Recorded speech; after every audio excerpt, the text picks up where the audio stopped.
हाँ जी मैम जी। हाँ जी बेटे, गुड मॉर्निंग सारिਆਂ ਨੂੰ, बहुत प्यार भरी सत श्री अकाल। हाँ जी, ਆਪਾਂ ਲੈਸਨ ਕਿਹੜਾ ਕਰ ਰਹੇ ਆ? ਪਹਿਲਾਂ ਮੈਂ ਦੇਖਾਂ ਕਿ ਤੁਹਾਨੂੰ ਯਾਦ ਹੈ ਕਿ ਆਪਾਂ ਲੈਸਨ ਕਿਹੜਾ ਕਰ ਰਹੇ ਆ। The political system। हाँ, द पॉलिटिकल सिस्टम ਲੈਸਨ ਕਰ ਰਹੇ ਹਾਂ ਅਸੀਂ ਬੇਟੇ, द पॉलिटिकल सिस्टम। और मैं ਤੁਹਾਨੂੰ ਦੱਸਿਆ ਹੈ ਕਿ ਬਹੁਤ ਹੀ ਇੰਪੋਰਟੈਂਟ ਚੈਪਟਰ ਹੈ। YouTube ਦੇ ਉੱਤੇ ਤੁਸੀਂ ਵੀਡੀਓਜ਼, ਕਿਸੇ ਬੱਚੇ ਨੇ ਵੀਡੀਓ ਦੇਖਣ ਦੀ ਕੋਸ਼ਿਸ਼ ਕੀਤੀ ਸੀ? मैं ਤੁਹਾਨੂੰ ਦੱਸਿਆ ਸੀਗਾ ਕਿ YouTube ਦੇ ਉੱਤੇ 4 हाँ जी ਵੀਡੀਓਜ਼ मैम। ਹੈਗੀਆਂ ਹੈ। हाँ, ਜੇ ਦੇਖੋਗੇ ਬੇਟੇ ਉਹਦੇ ਨਾਲ ਤੁਹਾਨੂੰ ਕਾਫੀ ਪਤਾ ਲੱਗੇਗਾ। ਠੀਕ ਹੈ ਜੀ, ਆਪਾਂ ਬਹੁਤੀ ਜ਼ਿਆਦਾ ਵੇਟ ਨਹੀਂ ਕਰਾਂਗੇ। 2 ਮਿੰਟ ਮੈਂ ਪਿਛਲਾ ਰਿਵਾਈਜ਼ ਕਰਵਾਉਂਦੀ ਹਾਂ, ਫਿਰ ਅਸੀਂ ਅੱਗੇ ਸ਼ੁਰੂ ਕਰਾਂਗੇ। ਅਸੀਂ ਲੈਸਨ ਕਰ ਰਹੇ ਹਾਂ ਬੇਟੇ ਦਾ ਪੋਲੀਟੀਕਲ ਸਿਸਟਮ। ਦਾ ਪੋਲੀਟੀਕਲ ਸਿਸਟਮ ਦੇ ਉੱਤੇ ਅੱਜ ਸਾਡੀ 3rd ਕਲਾਸ ਹੈ। ਦਾ ਪੋਲੀਟੀਕਲ ਸਿਸਟਮ ਜੋ ਸਾਡਾ ਲੈਸਨ ਹੈ, ਉਹ ਆਪਾਂ ਇਹ ਕਹਿ ਸਕਦੇ ਹਾਂ ਕਿ ਵੈਰੀ ਇੰਪੋਰਟੈਂਟ ਲੈਸਨ ਹੈ। ਇਹਦੇ ਵਿੱਚ ਮੈਂ ਤੁਹਾਨੂੰ ਦੱਸਿਆ ਸੀ ਕਿ ਪੋਲੀਟੀਕਲ ਸਿਸਟਮ ਜੋ ਹੈ ਇਹ ਇੱਕ ਨਵੀਂ ਧਾਰਨਾ ਹੈ।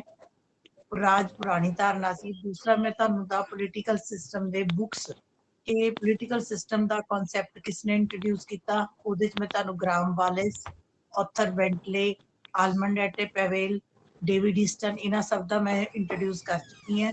ਇਸ ਤੋਂ ਅੱਗੇ ਬੇਟੇ ਦਾ ਪੋਲੀਟੀਕਲ ਸਿਸਟਮ ਦਾ ਮੀਨਿੰਗ, ਜਿਹਦੇ ਵਿੱਚ ਸਾਡਾ ਪੋਲੀਟੀਕਲ ਪਲੱਸ ਸਿਸਟਮ, ਰਾਜਨੀਤਿਕ ਜਮਾ ਪ੍ਰਣਾਲੀ, ਮੈਂ 2 ਅਲੱਗ-ਅਲੱਗ ਮੀਨਿੰਗ ਤੁਹਾਨੂੰ ਮੈਂ ਕਰਵਾ ਦਿੱਤੇ हैं।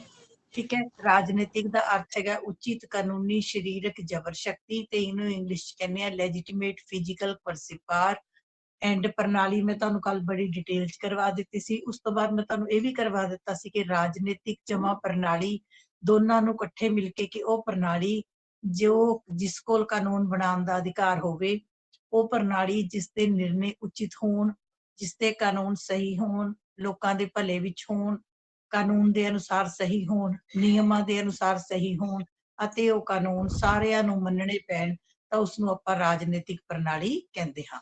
ਤੇ ਜੇਕਰ ਕੋਈ ਵਿਅਕਤੀ ਰਾਜਨੀਤਿਕ ਪ੍ਰਣਾਲੀ ਦੇ ਨਿਰਣਿਆਂ ਨੂੰ ਨਹੀਂ ਮੰਨਦਾ ਤਾਂ ਉਸ ਨੂੰ ਦੰਡ ਵੀ ਦਿੱਤਾ ਜਾ ਸਕਦਾ ਹੈ ਅਤੇ ਉਸ ਨੂੰ ਸਜ਼ਾ ਵੀ ਦਿੱਤੀ ਜਾ ਸਕਦੀ ਹੈ, ਜੁਰਮਾਨਾ ਵੀ ਕੀਤਾ ਜਾ ਸਕਦਾ ਹੈ। ਮੈਂ ਤੁਹਾਨੂੰ ਕੱਲ ਬੜੀ ਡਿਟੇਲ ਦੇ ਵਿੱਚ ਇਹ ਸਾਰਾ ਕੁਝ ਦੱਸ ਦਿੱਤਾ ਸੀ। ਔਰ ਬੇਟੇ ਇਹ ਤੁਹਾਨੂੰ ਸਾਰਿਆਂ ਨੂੰ ਇੱਥੇ ਤੱਕ ਕਲੀਅਰ ਹੋ ਜਾਣਾ ਚਾਹੀਦਾ ਹੈ ਕਿ ਰਾਜਨੀਤਿਕ ਪ੍ਰਣਾਲੀ ਹੀ ਇੱਕੋ ਇੱਕ ਅਜਿਹੀ ਪ੍ਰਣਾਲੀ ਹੈ ਜਿਸ ਦੇ ਅਧੀਨ ਬਾਕੀ ਸਾਰੀ ਪ੍ਰਣਾਲੀਆਂ ਕੰਮ ਕਰਦੀਆਂ ਹਨ। ਜਿਵੇਂ ਸਾਡੇ ਦੇਸ਼ ਦਾ ਆਰਥਿਕ ਢਾਂਚਾ, ਮੈਂ ਕੱਲ ਤੁਹਾਨੂੰ ਦੱਸਿਆ ਸੀ ਕਿ ਆਰਥਿਕ ਢਾਂਚਾ ਵੀ ਰਾਜਨੀਤਿਕ ਢਾਂਚੇ ਦੇ ਅਧੀਨ ਕੰਮ ਕਰਦਾ ਹੈ। ਸਾਡਾ ਵਿਦਿਅਕ ਢਾਂਚਾ, ਮੈਂ ਤੁਹਾਨੂੰ ਐਗਜ਼ਾਮਪਲ ਦਿੱਤੀ ਸੀ ਕਿ 10th ਦੇ ਪੇਪਰ ਹੋਣੇ ਹੈ ਜਾਂ ਨਹੀਂ ਹੋਣੇ, +2 ਦੇ ਹੋਣੇ ਹੈ ਜਾਂ ਨਹੀਂ ਹੋਣੇ। ਸੋ ਇਸ ਕਰਕੇ ਜੋ ਵੀ ਸਾਨੂੰ ਮਤਲਬ ਅਸੀਂ ਕਹਿ ਸਕਦੇ ਹਾਂ ਇਕਨੋਮਿਕਲੀ, ਐਜੂਕੇਸ਼ਨਲੀ, ਸੋਸ਼ਲੀ, ਧਰਮ ਦੇ ਬਾਰੇ ਵਿੱਚ ਕਿਸੇ ਵੀ ਤਰ੍ਹਾਂ ਦਾ ਕੋਈ ਵੀ ਡਿਸੀਜ਼ਨ, ਕਾਨੂੰਨ ਕਿੱਦਾਂ ਦੇ ਬਣਨੇ ਹੈ, ਜਿਵੇਂ ਅਸੀਂ ਕਹਿੰਦੇ ਭਰੂਣ ਹੱਤਿਆ ਦੇ ਉੱਤੇ ਰੋਕ ਲੱਗੀ, ਠੀਕ ਹੈ, ਪਹਿਲਾਂ ਦਹੇਜ ਪ੍ਰਥਾ ਦੇ ਖਿਲਾਫ ਕਾਨੂੰਨ ਬਣਿਆ, ਨਸ਼ਿਆਂ ਦੇ ਖਿਲਾਫ ਕਾਨੂੰਨ ਬਣੇ। ਸੋ ਇਹ ਸਾਰੇ ਕਾਨੂੰਨ ਵੀ ਕੌਣ ਬਣਾਉਂਦਾ ਹੈ? ਰਾਜਨੀਤਿਕ ਪ੍ਰਣਾਲੀ ਬਣਾਉਂਦੀ ਹੈ। ਔਰ ਇੱਕ ਗੱਲ ਤੁਸੀਂ ਇਸ ਲੈਸਨ ਦੇ ਵਿੱਚ ਯਾਦ ਰੱਖਣੀ ਹੈ, ਮੈਂ ਤੁਹਾਨੂੰ ਕੱਲ ਵੀ ਨਿਚੋੜ ਦੇ ਰੂਪ ਚ ਦੱਸਿਆ ਸੀ ਕਿ ਰਾਜਨੀਤਿਕ ਪ੍ਰਣਾਲੀ ਦਾ ਕੀ ਮਤਲਬ ਹੈ। ਰਾਜਨੀਤਿਕ ਪ੍ਰਣਾਲੀ ਮੀਨਸ ਗਵਰਨਮੈਂਟ, ਔਰ ਗਵਰਨਮੈਂਟ ਆਪਾਂ +1 ਚ ਕੀਤਾ ਹੈ ਕਿ ਸਰਕਾਰ ਦੇ ਕਿੰਨੇ ਅੰਗ ਹੁੰਦੇ ਹਨ? 3 ਅੰਗ ਹੁੰਦੇ ਹਨ। ਵਿਧਾਨ ਪਾਲਿਕਾ ਕਾਨੂੰਨ ਬਣਾਉਂਦੀ ਹੈ, ਕਾਰਜਪਾਲਿਕਾ ਬਣੇ ਹੋਏ ਕਾਨੂੰਨਾਂ ਨੂੰ ਲਾਗੂ ਕਰਦੀ ਹੈ, ਨਿਆਂਪਾਲਿਕਾ ਬਣੇ ਹੋਏ ਕਾਨੂੰਨਾਂ ਦੀ ਰੱਖਿਆ ਅਤੇ ਵਿਆਖਿਆ ਕਰਦੀ ਹੈ। ਸੋ ਇਹ ਵੈਰੀ ਵੈਰੀ ਇੰਪੋਰਟੈਂਟ ਹੈ। ਸੋ ਇਹ ਰਾਜਨੀਤਿਕ ਪ੍ਰਣਾਲੀ ਵੀ ਮੁੱਖ ਤੌਰ ਤੇ 3 ਕੰਮ ਕਰਦੀ ਹੈ: ਕਾਨੂੰਨ ਬਣਾਉਂਦੀ ਹੈ, ਕਾਨੂੰਨਾਂ ਨੂੰ ਲਾਗੂ ਕਰਦੀ ਹੈ ਅਤੇ ਕਾਨੂੰਨਾਂ ਦੀ ਵਿਆਖਿਆ ਕਰਦੀ ਹੈ। ਸੋ ਉਹ ਕਾਨੂੰਨ ਸਹੀ, ਬਸ ਇੰਨੀ ਗੱਲ ਤੁਸੀਂ ਯਾਦ ਰੱਖਣੀ ਹੈ ਕਿ ਹਰੇਕ ਦੇਸ਼ ਦੇ ਵਿੱਚ ਇੱਕ ਰਾਜਨੀਤਿਕ ਪ੍ਰਣਾਲੀ ਹੈ। ਅਮਰੀਕਾ ਨੂੰ ਚਲਾਉਣਾ ਹੈ ਤਾਂ ਅਮਰੀਕਾ ਦਾ ਪੋਲੀਟੀਕਲ ਸਿਸਟਮ ਚਲਾਏਗਾ, ਇੰਗਲੈਂਡ ਨੂੰ ਚਲਾਉਣਾ ਹੈ ਤਾਂ ਇੰਗਲੈਂਡ ਦਾ ਪੋਲੀਟੀਕਲ ਸਿਸਟਮ ਚਲਾਏਗਾ, ਪਾਕਿਸਤਾਨ ਨੂੰ ਪਾਕਿਸਤਾਨ ਦਾ ਪੋਲੀਟੀਕਲ ਸਿਸਟਮ ਚਲਾਏਗਾ, ਇੰਡੀਆ ਨੂੰ ਇੰਡੀਆ ਦਾ ਪੋਲੀਟੀਕਲ ਸਿਸਟਮ ਚਲਾਏਗਾ। ਸੋ ਚਾਹੇ ਦੇਸ਼ ਛੋਟਾ ਹੋਵੇ ਚਾਹੇ ਦੇਸ਼ ਵੱਡਾ ਹੋਵੇ, ਰਾਜਨੀਤਿਕ ਪ੍ਰਣਾਲੀ ਨੇ ਹੀ ਦੇਸ਼ ਚਲਾਉਣਾ ਹੁੰਦਾ ਹੈ। ਸਾਰੀ ਪਾਵਰ ਰਾਜਨੀਤਿਕ ਪ੍ਰਣਾਲੀ ਕੋਲ ਹੀ ਹੈ। ਜਦੋਂ ਬੇਟੇ ਤੁਸੀਂ ਬੁੱਕ ਪੜ੍ਹਦੇ ਹੋ, ਬੁੱਕ ਦੇ ਵਿੱਚ ਤੁਸੀਂ ਜੇ ਕਦੇ ਧਿਆਨ ਨਾਲ ਦੇਖੋ ਤਾਂ ਇਸ ਤੋਂ ਅੱਗੇ ਜਿੰਨਾ ਮੈਂ ਕਰਵਾਤਾ, ਇਸ ਤੋਂ ਅੱਗੇ ਤੁਹਾਡੀ ਰਾਜਨੀਤਿਕ ਪ੍ਰਣਾਲੀ ਦੀਆਂ ਵਿਸ਼ੇਸ਼ਤਾਵਾਂ ਨੇ, ਪਰ ਮੈਂ ਤੁਹਾਨੂੰ ਹਲੇ ਰਾਜਨੀਤਿਕ ਪ੍ਰਣਾਲੀ ਦੀਆਂ ਵਿਸ਼ੇਸ਼ਤਾਵਾਂ ਨਹੀਂ ਕਰਵਾਵਾਂਗੀ। ਪਹਿਲਾਂ ਮੈਂ ਤੁਹਾਨੂੰ ਰਾਜਨੀਤਿਕ ਪ੍ਰਣਾਲੀ ਦੇ ਅੰਗ ਕਰਾਵਾਂਗੀ, ਸਟਰਕਚਰ ਕਰਾਵਾਂਗੀ, ਉਸ ਤੋਂ ਬਾਅਦ। ਔਰ ਮੈਂ ਕੱਲ ਇੱਕ ਕੁਐਸਚਨ ਤੁਹਾਨੂੰ ਪੁੱਛਿਆ ਸੀ, ਤੁਸੀਂ ਮੈਨੂੰ ਸਹੀ ਜਵਾਬ ਵੀ ਦਿੱਤਾ ਸੀ कि राजनीतिक प्रणाली दे अंग किहड़े-किहड़े है। मैं कल तुहानू क्वेश्चन पूछा सी कि राजनीतिक प्रणाली दे अंग किहड़े-किहड़े है, तां तुसीं मैनूं ठीक जवाब दित्ता सी कि सरकार है, विधान पालिका है, लोक भी राजनीतिक प्रणाली दे अंग ने, सरकार भी अंग है, राजनीतिक दल भी अंग ने। ये सारे ही जदों सारे अंग अपना अपना काम करते हैं तो वो राजनीतिक प्रणाली ऑटोमैटिकली चलनी शुरू हो जाती है। सो बेटे अज हुण मैं 5 मिनट की वेट भी कर ली है, ठीक है। सो मैं इस तो ज़्यादा डिले नहीं करांगी। मैनू एक कुछ ये गल समझ आती है कि बच्चे रिक्वेस्ट तो सारा दिन भेजते हैं। मेरे ख्याल +2 के ग्रुप के विच मेरे को 104 स्टूडेंट्स हो चुके हैं। सो 104 ਦੇ ਵਿੱਚੋਂ 107 ਜੋ ਮੈਨੂੰ ਸ਼ੋ ਹੋ ਰਿਹਾ ਹੈ 107 students are there and only 25 are attending the class। ਸੋ ਜਿਹੜੇ ਬੱਚੇ ਸੀਰੀਅਸ ਹੋ ਕੇ ਕਲਾਸ ਹੀ ਨਹੀਂ ਲਾਣਾ ਚਾਹੁੰਦੇ ਉਹਨਾਂ ਦੇ ਬਾਰੇ ਚ ਬੱਚੇ ਮੈਂ ਕੁਝ ਨਹੀਂ ਕਰ ਸਕਦੀ, ਠੀਕ ਹੈ। ਸੋ ਜਿੰਨੇ ਬੱਚੇ ਲਾ ਰਹੇ ਨੇ ਕਲਾਸ ਉਹ ਆਪਣਾ ਧਿਆਨ ਨਾਲ ਲਿਖਣਾ ਸ਼ੁਰੂ ਕਰੋ। ਚਲੋ ਜੀ ਹੁਣ ਅੱਜ ਦੀ ਡੇਟ ਪਾਓ ਤੇ ਅੱਜ ਦਾ ਕੰਮ ਲਿਖਣਾ ਸ਼ੁਰੂ ਕਰੋ। ਅੱਜ ਅਸੀਂ ਕਰਾਂਗੇ ਰਾਜਨੀਤਿਕ ਪ੍ਰਣਾਲੀ ਦੇ ਮੁੱਖ ਢਾਂਚੇ ਜਾਂ ਸੰਰਚਨਾਵਾਂ। राजनीतिक प्रणाली दे मुख ढांचे या संरचनावां, इन्हों आपां कह सकते हैं स्ट्रक्चर्स और organs of political system. Main structures and main organs of political system. पहले मैनूं ये दस दो कि इंग्लिश मीडियम वाले बच्चे कौन कौन है। इंग्लिश मीडियम का बच्चा फिर मैं उस हिसाब नाल बोलती रहांगी। Is there any English medium student? ठीक है, हैगी हो ना? मतलब Divjot you are there? Divjot, Gaurav, Divjot ते गौरव च कौन है क्लास च? यस मैम हैगा जी। कौन? गौरव है जी। अच्छा, तो दिवजोत किथे है? पता नहीं कितने आया हुआ जी। आया हुआ है? बोल रहे हैं। चलो अच्छा, हाँ कई बारी ਆਪਾਂ क्लास ऑन करके भी गायब हो जाने हैं, फिर बोलण दा मतलब नहीं ना हुंदा। चलो ਆਪਾਂ ਕਰਾਂਗੇ स्ट्रक्चर्स ऑफ पॉलिटिकल सिस्टम, राजनीतिक प्रणाली दे ढांचे या राजनीतिक प्रणाली दे अंग। Very very very very important. पहला तो ऊपर ही लिखो, ऊपर ही लिखो राजनीतिक प्रणाली दे अंग। Very very structures very very important. इहदे ते तुहानू 1 नंबर का क्वेश्चन आ सकता है, 2 का आ सकता है, 4 का आ सकता है, ठीक है। पहले ही नालों नाल लिखी दिया करो।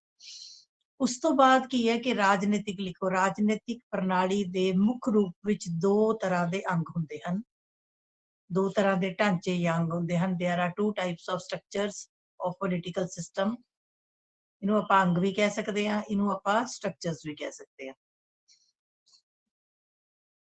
नंबर 1 इज रस्मी ढांचे अते नंबर 2 गैर रस्मी ढांचे। रस्मी ढांचे अते गैर रस्मी ढांचे। सब तो पहला लिखो रस्मी ढांचे। रस्मी ढांचे मैंने फॉर्मल स्ट्रक्चर, फॉर्मल स्ट्रक्चर।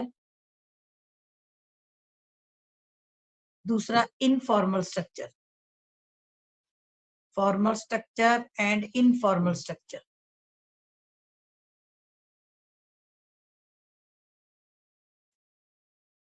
ठीक है जी। पहला सब तो पहला लिखो रस्मी ढांचे, formal structure. Meaning of formal structure, yes. देखो ओहो अंग या भाग, ओहो अंग या भाग या ढांचे, ओहो अंग या भाग या ढांचे जो सीधे तौर ते राजनीतिक प्रणाली दा काम करते हैं, जो सीधे तौर ते राजनीतिक प्रणाली दा काम करते हैं, उन्हां नूं रस्मी ढांचे कहा जाता है। All the structures which directly participate in the functions of political system, all the structures which directly participate in the functions of political system are called formal structures। formal structures. For example, हाँ बच्चे सोचो जरा ਕਿਹੜੇ ਅੰਗ ਨੇ ਜਿਹਦੇ ਤੋਂ ਬਿਨਾ ਪ੍ਰਣਾਲੀ ਦਾ ਕੰਮ ਹੀ ਨਹੀਂ ਚੱਲ ਸਕਦਾ, ਰਾਜਨੀਤਿਕ ਪ੍ਰਣਾਲੀ ਦਾ ਕੰਮ ਹੋ ਹੀ ਨਹੀਂ ਸਕਦਾ। ਕਿਹੜੇ ਅੰਗ ਨੇ ਜਿਹੜੇ ਸਿੱਧੇ ਤੌਰ ਤੇ ਪ੍ਰਣਾਲੀ ਦਾ ਕੰਮ ਕਰਦੇ ਨੇ? ਮੈਂ ਤੁਹਾਨੂੰ ਇੱਕ ਪਰਚੀ ਭੇਜਦੀ ਹਾਂ, ਇੱਕ ਹਿੰਟ ਮਾਰ ਰਹੀ ਹਾਂ, ਮੇਰਾ ਹਿੰਟ ਸਮਝਣ ਦੀ ਕੋਸ਼ਿਸ਼ ਕਰਿਓ। ਸਕੂਲ ਹੈ, ਸਕੂਲ ਦੇ ਇੱਕ ਸਿਸਟਮ ਹੈ, ਸਕੂਲ ਦੇ ਵਿੱਚ ਪ੍ਰਿੰਸੀਪਲ ਵੀ ਹੈ, ਅਧਿਆਪਕ ਵੀ ਹੈ, ਟੀਚਰਸ ਵੀ ਹੈ, ਮਿਡ ਡੇ ਮੀਲ ਵਰਕਰਸ ਵੀ ਹੈ, ਲੈਬ ਅਟੈਂਡੈਂਟ ਵੀ ਹੈ, ਕਲਾਸ 4 ਵੀ ਹੈ, ਪੀਐਨ ਵੀ ਹੈ, ਸਾਰੇ ਨੇ। ਪਰ ਕੁਛ ਇੱਕ ਐਸੇ ਅੰਗ ਨੇ ਸਕੂਲ ਦੇ ਜਿਨ੍ਹਾਂ ਤੋਂ ਬਿਨਾਂ ਸਕੂਲ ਦਾ ਕੰਮ ਚੱਲ ਹੀ ਨਹੀਂ ਸਕਦਾ। ਹਾਂਜੀ ਕਿਹੜੇ? ਮੈਮ ਸੰਵਿਧਾਨ ਹੈ। ਨਹੀਂ ਮੈਂ ਸਕੂਲ ਦੀ ਗੱਲ ਪੁੱਛ ਰਹੀ ਹਾਂ ਪਹਿਲਾਂ, ਕਿ ਸਕੂਲ ਅੱਛਾ ਚ ਜੀ। ਇਹੋ ਜਿਹੇ ਕਿਹੜੇ ਜ਼ਰੂਰੀ ਅੰਗ ਨੇ ਜਿਨ੍ਹਾਂ ਤੋਂ ਬਿਨਾਂ ਸਕੂਲ ਦਾ ਕੰਮ ਚੱਲ ਹੀ ਨਹੀਂ ਸਕਦਾ? Ma'am students. Very good. Ma'am, students students. ਹੀ ਨਹੀਂ ਹੈ, ਸਟੂਡੈਂਟਸ ਨਹੀਂ ਹੈ ਤਾਂ ਸਕੂਲ ਦਾ ਕੰਮ ਨਹੀਂ ਚੱਲ ਸਕਦਾ। ਟੀਚਰਸ ਨਹੀਂ ਹੈ ਤਾਂ ਸਕੂਲ ਦਾ ਕੰਮ ਨਹੀਂ ਚੱਲ ਸਕਦਾ। ਮਤਲਬ ਹੈ ਸਾਰੇ ਅੰਗ ਇੰਪੋਰਟੈਂਟ ਨੇ, ਪ੍ਰਿੰਸੀਪਲ ਵੀ ਜ਼ਰੂਰ ਚਾਹੀਦਾ, ਪੀਐਨ ਵੀ ਜ਼ਰੂਰ ਚਾਹੀਦੇ, ਮਿਡ ਡੇ ਮੀਲ ਵਾਲੇ ਵੀ ਜ਼ਰੂਰ ਚਾਹੀਦੇ, ਕਲਾਸ 4 ਵੀ ਜ਼ਰੂਰ ਚਾਹੀਦੇ ਸਾਨੂੰ ਸਾਰੇ ਹੈ, ਚਾਹੀਦੇ ਸਾਰੇ ਹੈ। ਪਰ ਸਭ ਤੋਂ ਜ਼ਰੂਰੀ ਅੰਗ ਕਿਹੜਾ ਹੈ? ਜ਼ਰੂਰੀ ਅੰਗ ਜਿਨ੍ਹਾਂ ਤੋਂ ਬਿਨਾਂ ਕੰਮ ਚੱਲ ਹੀ ਨਹੀਂ ਸਕਦਾ, ਉਹ ਕੀ ਹੈ? ਜੇ ਪ੍ਰਿੰਸੀਪਲ ਨਹੀਂ ਵੀ ਹੋਏਗਾ Student. ਕੋਈ ਗੱਲ ਨਹੀਂ, ਕੱਲੇ ਸਟੂਡੈਂਟਸ ਵੀ ਨਹੀਂ ਬੇਟੇ, ਸਟੂਡੈਂਟਸ ਐਂਡ ਟੀਚਰਸ। प्रिंसिपल जी ਸਾਰੇ ਹੀ ਅੰਗ ਨੇ, ਸਾਰੇ ਹੀ ਅੰਗ ਇੰਪੋਰਟੈਂਟ ਨੇ, ਪਰ ਜੇ ਅਸੀਂ ਬਹੁਤ ਇੰਪੋਰਟੈਂਟ ਕਰੀਏ ਵੀ ਜਿਹਦੇ ਤੋਂ ਬਿਨਾਂ ਸਕੂਲ ਦਾ ਕੰਮ ਚੱਲ ਹੀ ਨਹੀਂ ਸਕਦਾ, ਤਾਂ ਉਹ ਦੋ ਚੀਜ਼ਾਂ ਨੇ, ਸਟੂਡੈਂਟਸ ਤੇ ਟੀਚਰਸ। ਠੀਕ ਇਸੇ ਤਰੀਕੇ ਦੇ ਨਾਲ ਰਾਜਨੀਤਿਕ ਪ੍ਰਣਾਲੀ ਦੇ ਵੀ ਕਈ ਅੰਗ ਨੇ, ਰਾਜਨੀਤਿਕ ਪ੍ਰਣਾਲੀ ਦੇ ਕਈ ਅੰਗ ਨੇ, ਕੱਲ ਵੀ ਅਸੀਂ ਕੀਤਾ ਸੀ। ਪਰ ਇਹੋ ਜਿਹੇ ਅੰਗ ਦੱਸੋ ਜਿਨ੍ਹਾਂ ਤੋਂ ਬਿਨਾਂ ਪ੍ਰਣਾਲੀ ਆਪਣਾ ਕੰਮ ਕਰ ਹੀ ਨਹੀਂ ਸਕਦੀ। ਸੋ ਕੋਈ ਨਹੀਂ, ਗਲਤ ਹੋ ਜਾਏਗਾ, ਮੈਕਸਿਮਮ ਕੀ ਹੈ ਗਲਤ ਹੋ ਜਾਏਗਾ। ਹਾਂਜੀ ਆਪਾਂ ਟਾਈਮ ਵੇਸਟ ਨਹੀਂ ਕਰਨਾ। ਹਾਂ, ਸਰਕਾਰ ਦੇ ਵਿੱਚ ਕਿਹੜੇ ਅੰਗ ਨੇ? ਵਿਧਾਨ ਪਾਲਿਕਾ, ਕਾਰਜਪਾਲਿਕਾ, ਨਿਆਂਪਾਲਿਕਾ। ਬੇਟੇ ਜੇ ਕਿਸੇ ਨਿਆਂਪਾਲਿਕਾ ਜੀ। ਦੇਸ਼, ਤਿੰਨੋਂ, ਜੇ ਕਿਸੇ ਦੇਸ਼ ਦੇ ਵਿੱਚ ਵਿਧਾਨ ਪਾਲਿਕਾ ਹੀ ਨਹੀਂ ਹੈ ਤਾਂ ਕਾਨੂੰਨ ਕੌਣ ਬਣਾਏਗਾ? ਜੇ ਕਾਰਜਪਾਲਿਕਾ ਨਹੀਂ ਹੈ ਤਾਂ ਬਣੇ ਕਾਨੂੰਨਾਂ ਨੂੰ ਲਾਗੂ ਕੌਣ ਕਰੇਗਾ? ਜੇ ਨਿਆਂਪਾਲਿਕਾ ਹੀ ਨਹੀਂ ਹੈ ਤਾਂ ਕਾਨੂੰਨਾਂ ਦੀ ਰੱਖਿਆ ਵਿਆਖਿਆ ਕੌਣ ਰੱਖਿਆ ਕਰੇਗਾ? ਕੌਣ ਕਰੇਗਾ ਜੀ? ਹਾਂ, ਬਾਕੀ ਸਾਰੇ ਅੰਗ ਵੀ ਇੰਪੋਰਟੈਂਟ ਨੇ, ਬਟ ਇਹ ਤਿੰਨ ਅੰਗ ਵੈਰੀ ਵੈਰੀ ਇੰਪੋਰਟੈਂਟ ਨੇ। ਸੋ ਤੁਸੀਂ ਆਪਾਂ ਲਿਖੋ ਰਸਮੀ ਢਾਂਚੇ। ਅੱਜ ਮੈਂ ਕੀ ਕਿਹਾ ਕਿ ਉਹ ਢਾਂਚੇ ਜੋ ਸਿੱਧੇ ਤੌਰ ਤੇ ਪ੍ਰਣਾਲੀ ਦਾ ਕੰਮ ਕਰਦੇ ਹਨ ਉਹਨਾਂ ਨੂੰ ਰਸਮੀ ਢਾਂਚੇ ਜਾਂ ਫਾਰਮਲ ਸਟਰਕਚਰਸ ਕਿਹਾ ਜਾਂਦਾ ਹੈ। ਫॉर एग्जांपल ਲਿਖੋ ਵਿਧਾਨ ਪਾਲਿਕਾ, ਵਿਧਾਨ ਪਾਲਿਕਾ, ਕਾਰਜਪਾਲਿਕਾ, ਨਿਆਂਪਾਲਿਕਾ।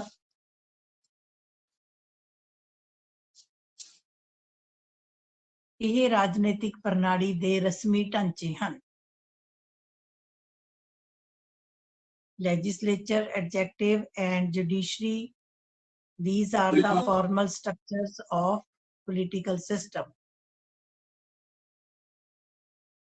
ਇਹਨਾਂ ਤੋਂ ਬਿਨਾਂ ਰਾਜਨੀਤਿਕ ਪ੍ਰਣਾਲੀ ਦਾ ਕੰਮ ਨਹੀਂ ਚੱਲ ਸਕਦਾ। Without these organs, a political system cannot work.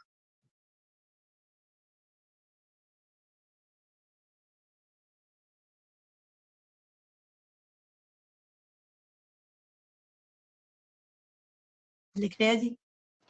लिख लिया? समझ आ गया? हाँ जी मैम। हाँ जी। नंबर दो पे लिखो गैर रस्मी ढांचे। नंबर 2 गैर रस्मी ढांचे, informal structures. Informal structures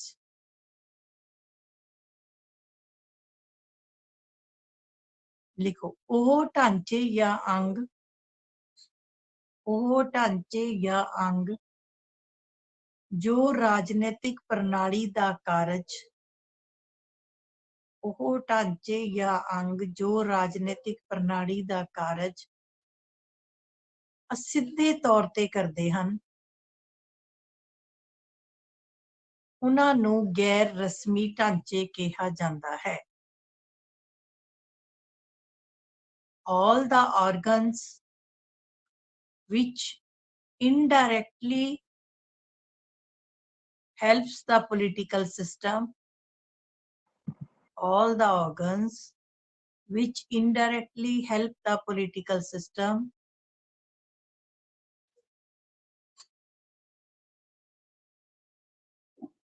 are called informal structures.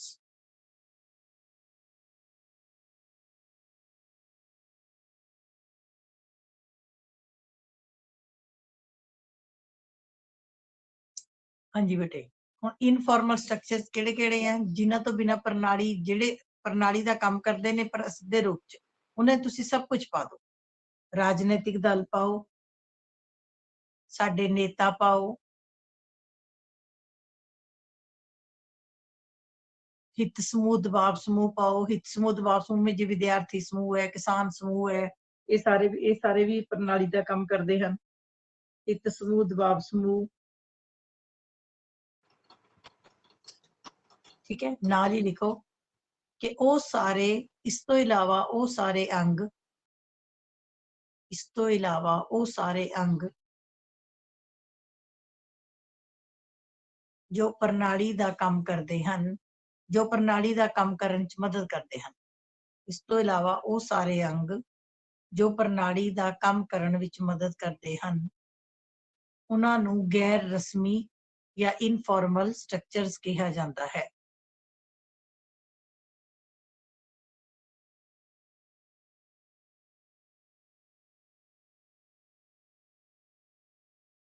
हाँ जी, ਇਹਦਾ मतलब ਹੁਣ ਫਾਰਮਲ ਸਟਰਕਚਰ ਜੇ ਤੁਹਾਨੂੰ ਕੁਐਸਚਨ ਆ ਗਿਆ, ਪੇਪਰ 'ਚ ਕੁਐਸਚਨ ਆ ਗਿਆ 1 ਨੰਬਰ 'ਚ ਕਿ ਰਾਜਨੀਤਿਕ ਪ੍ਰਣਾਲੀ ਦੇ ਰਸਮੀ ਢਾਂਚਿਆਂ ਦੇ ਨਾਮ ਲਿਖੋ, ਤਾਂ ਕੀ ਹੈ? ਵਿਧਾਨ ਪਾਲਿਕਾ, ਕਾਰਜਪਾਲਿਕਾ, ਨਿਆਂਪਾਲਿਕਾ। ਜੇ ਤੁਹਾਨੂੰ ਕੁਐਸਚਨ ਆ ਜਾਂਦਾ ਹੈ ਰਾਜਨੀਤਿਕ ਪ੍ਰਣਾਲੀ ਦੇ ਗੈਰ ਰਸਮੀ ਢਾਂਚਿਆਂ ਦਾ ਨਾਮ ਲਿਖੋ, ਤਾਂ ਤੁਸੀਂ ਕੀ ਕਰ ਸਕਦੇ ਹੋ? ਰਾਜਨੀਤਿਕ ਦਲ, ਸਾਡੇ ਨੇਤਾ, ਸਾਡੇ ਹਿੱਤ ਸਮੂਹ ਅਤੇ ਸਾਡੇ ਦਬਾਅ ਸਮੂਹ। Interest group and pressure groups.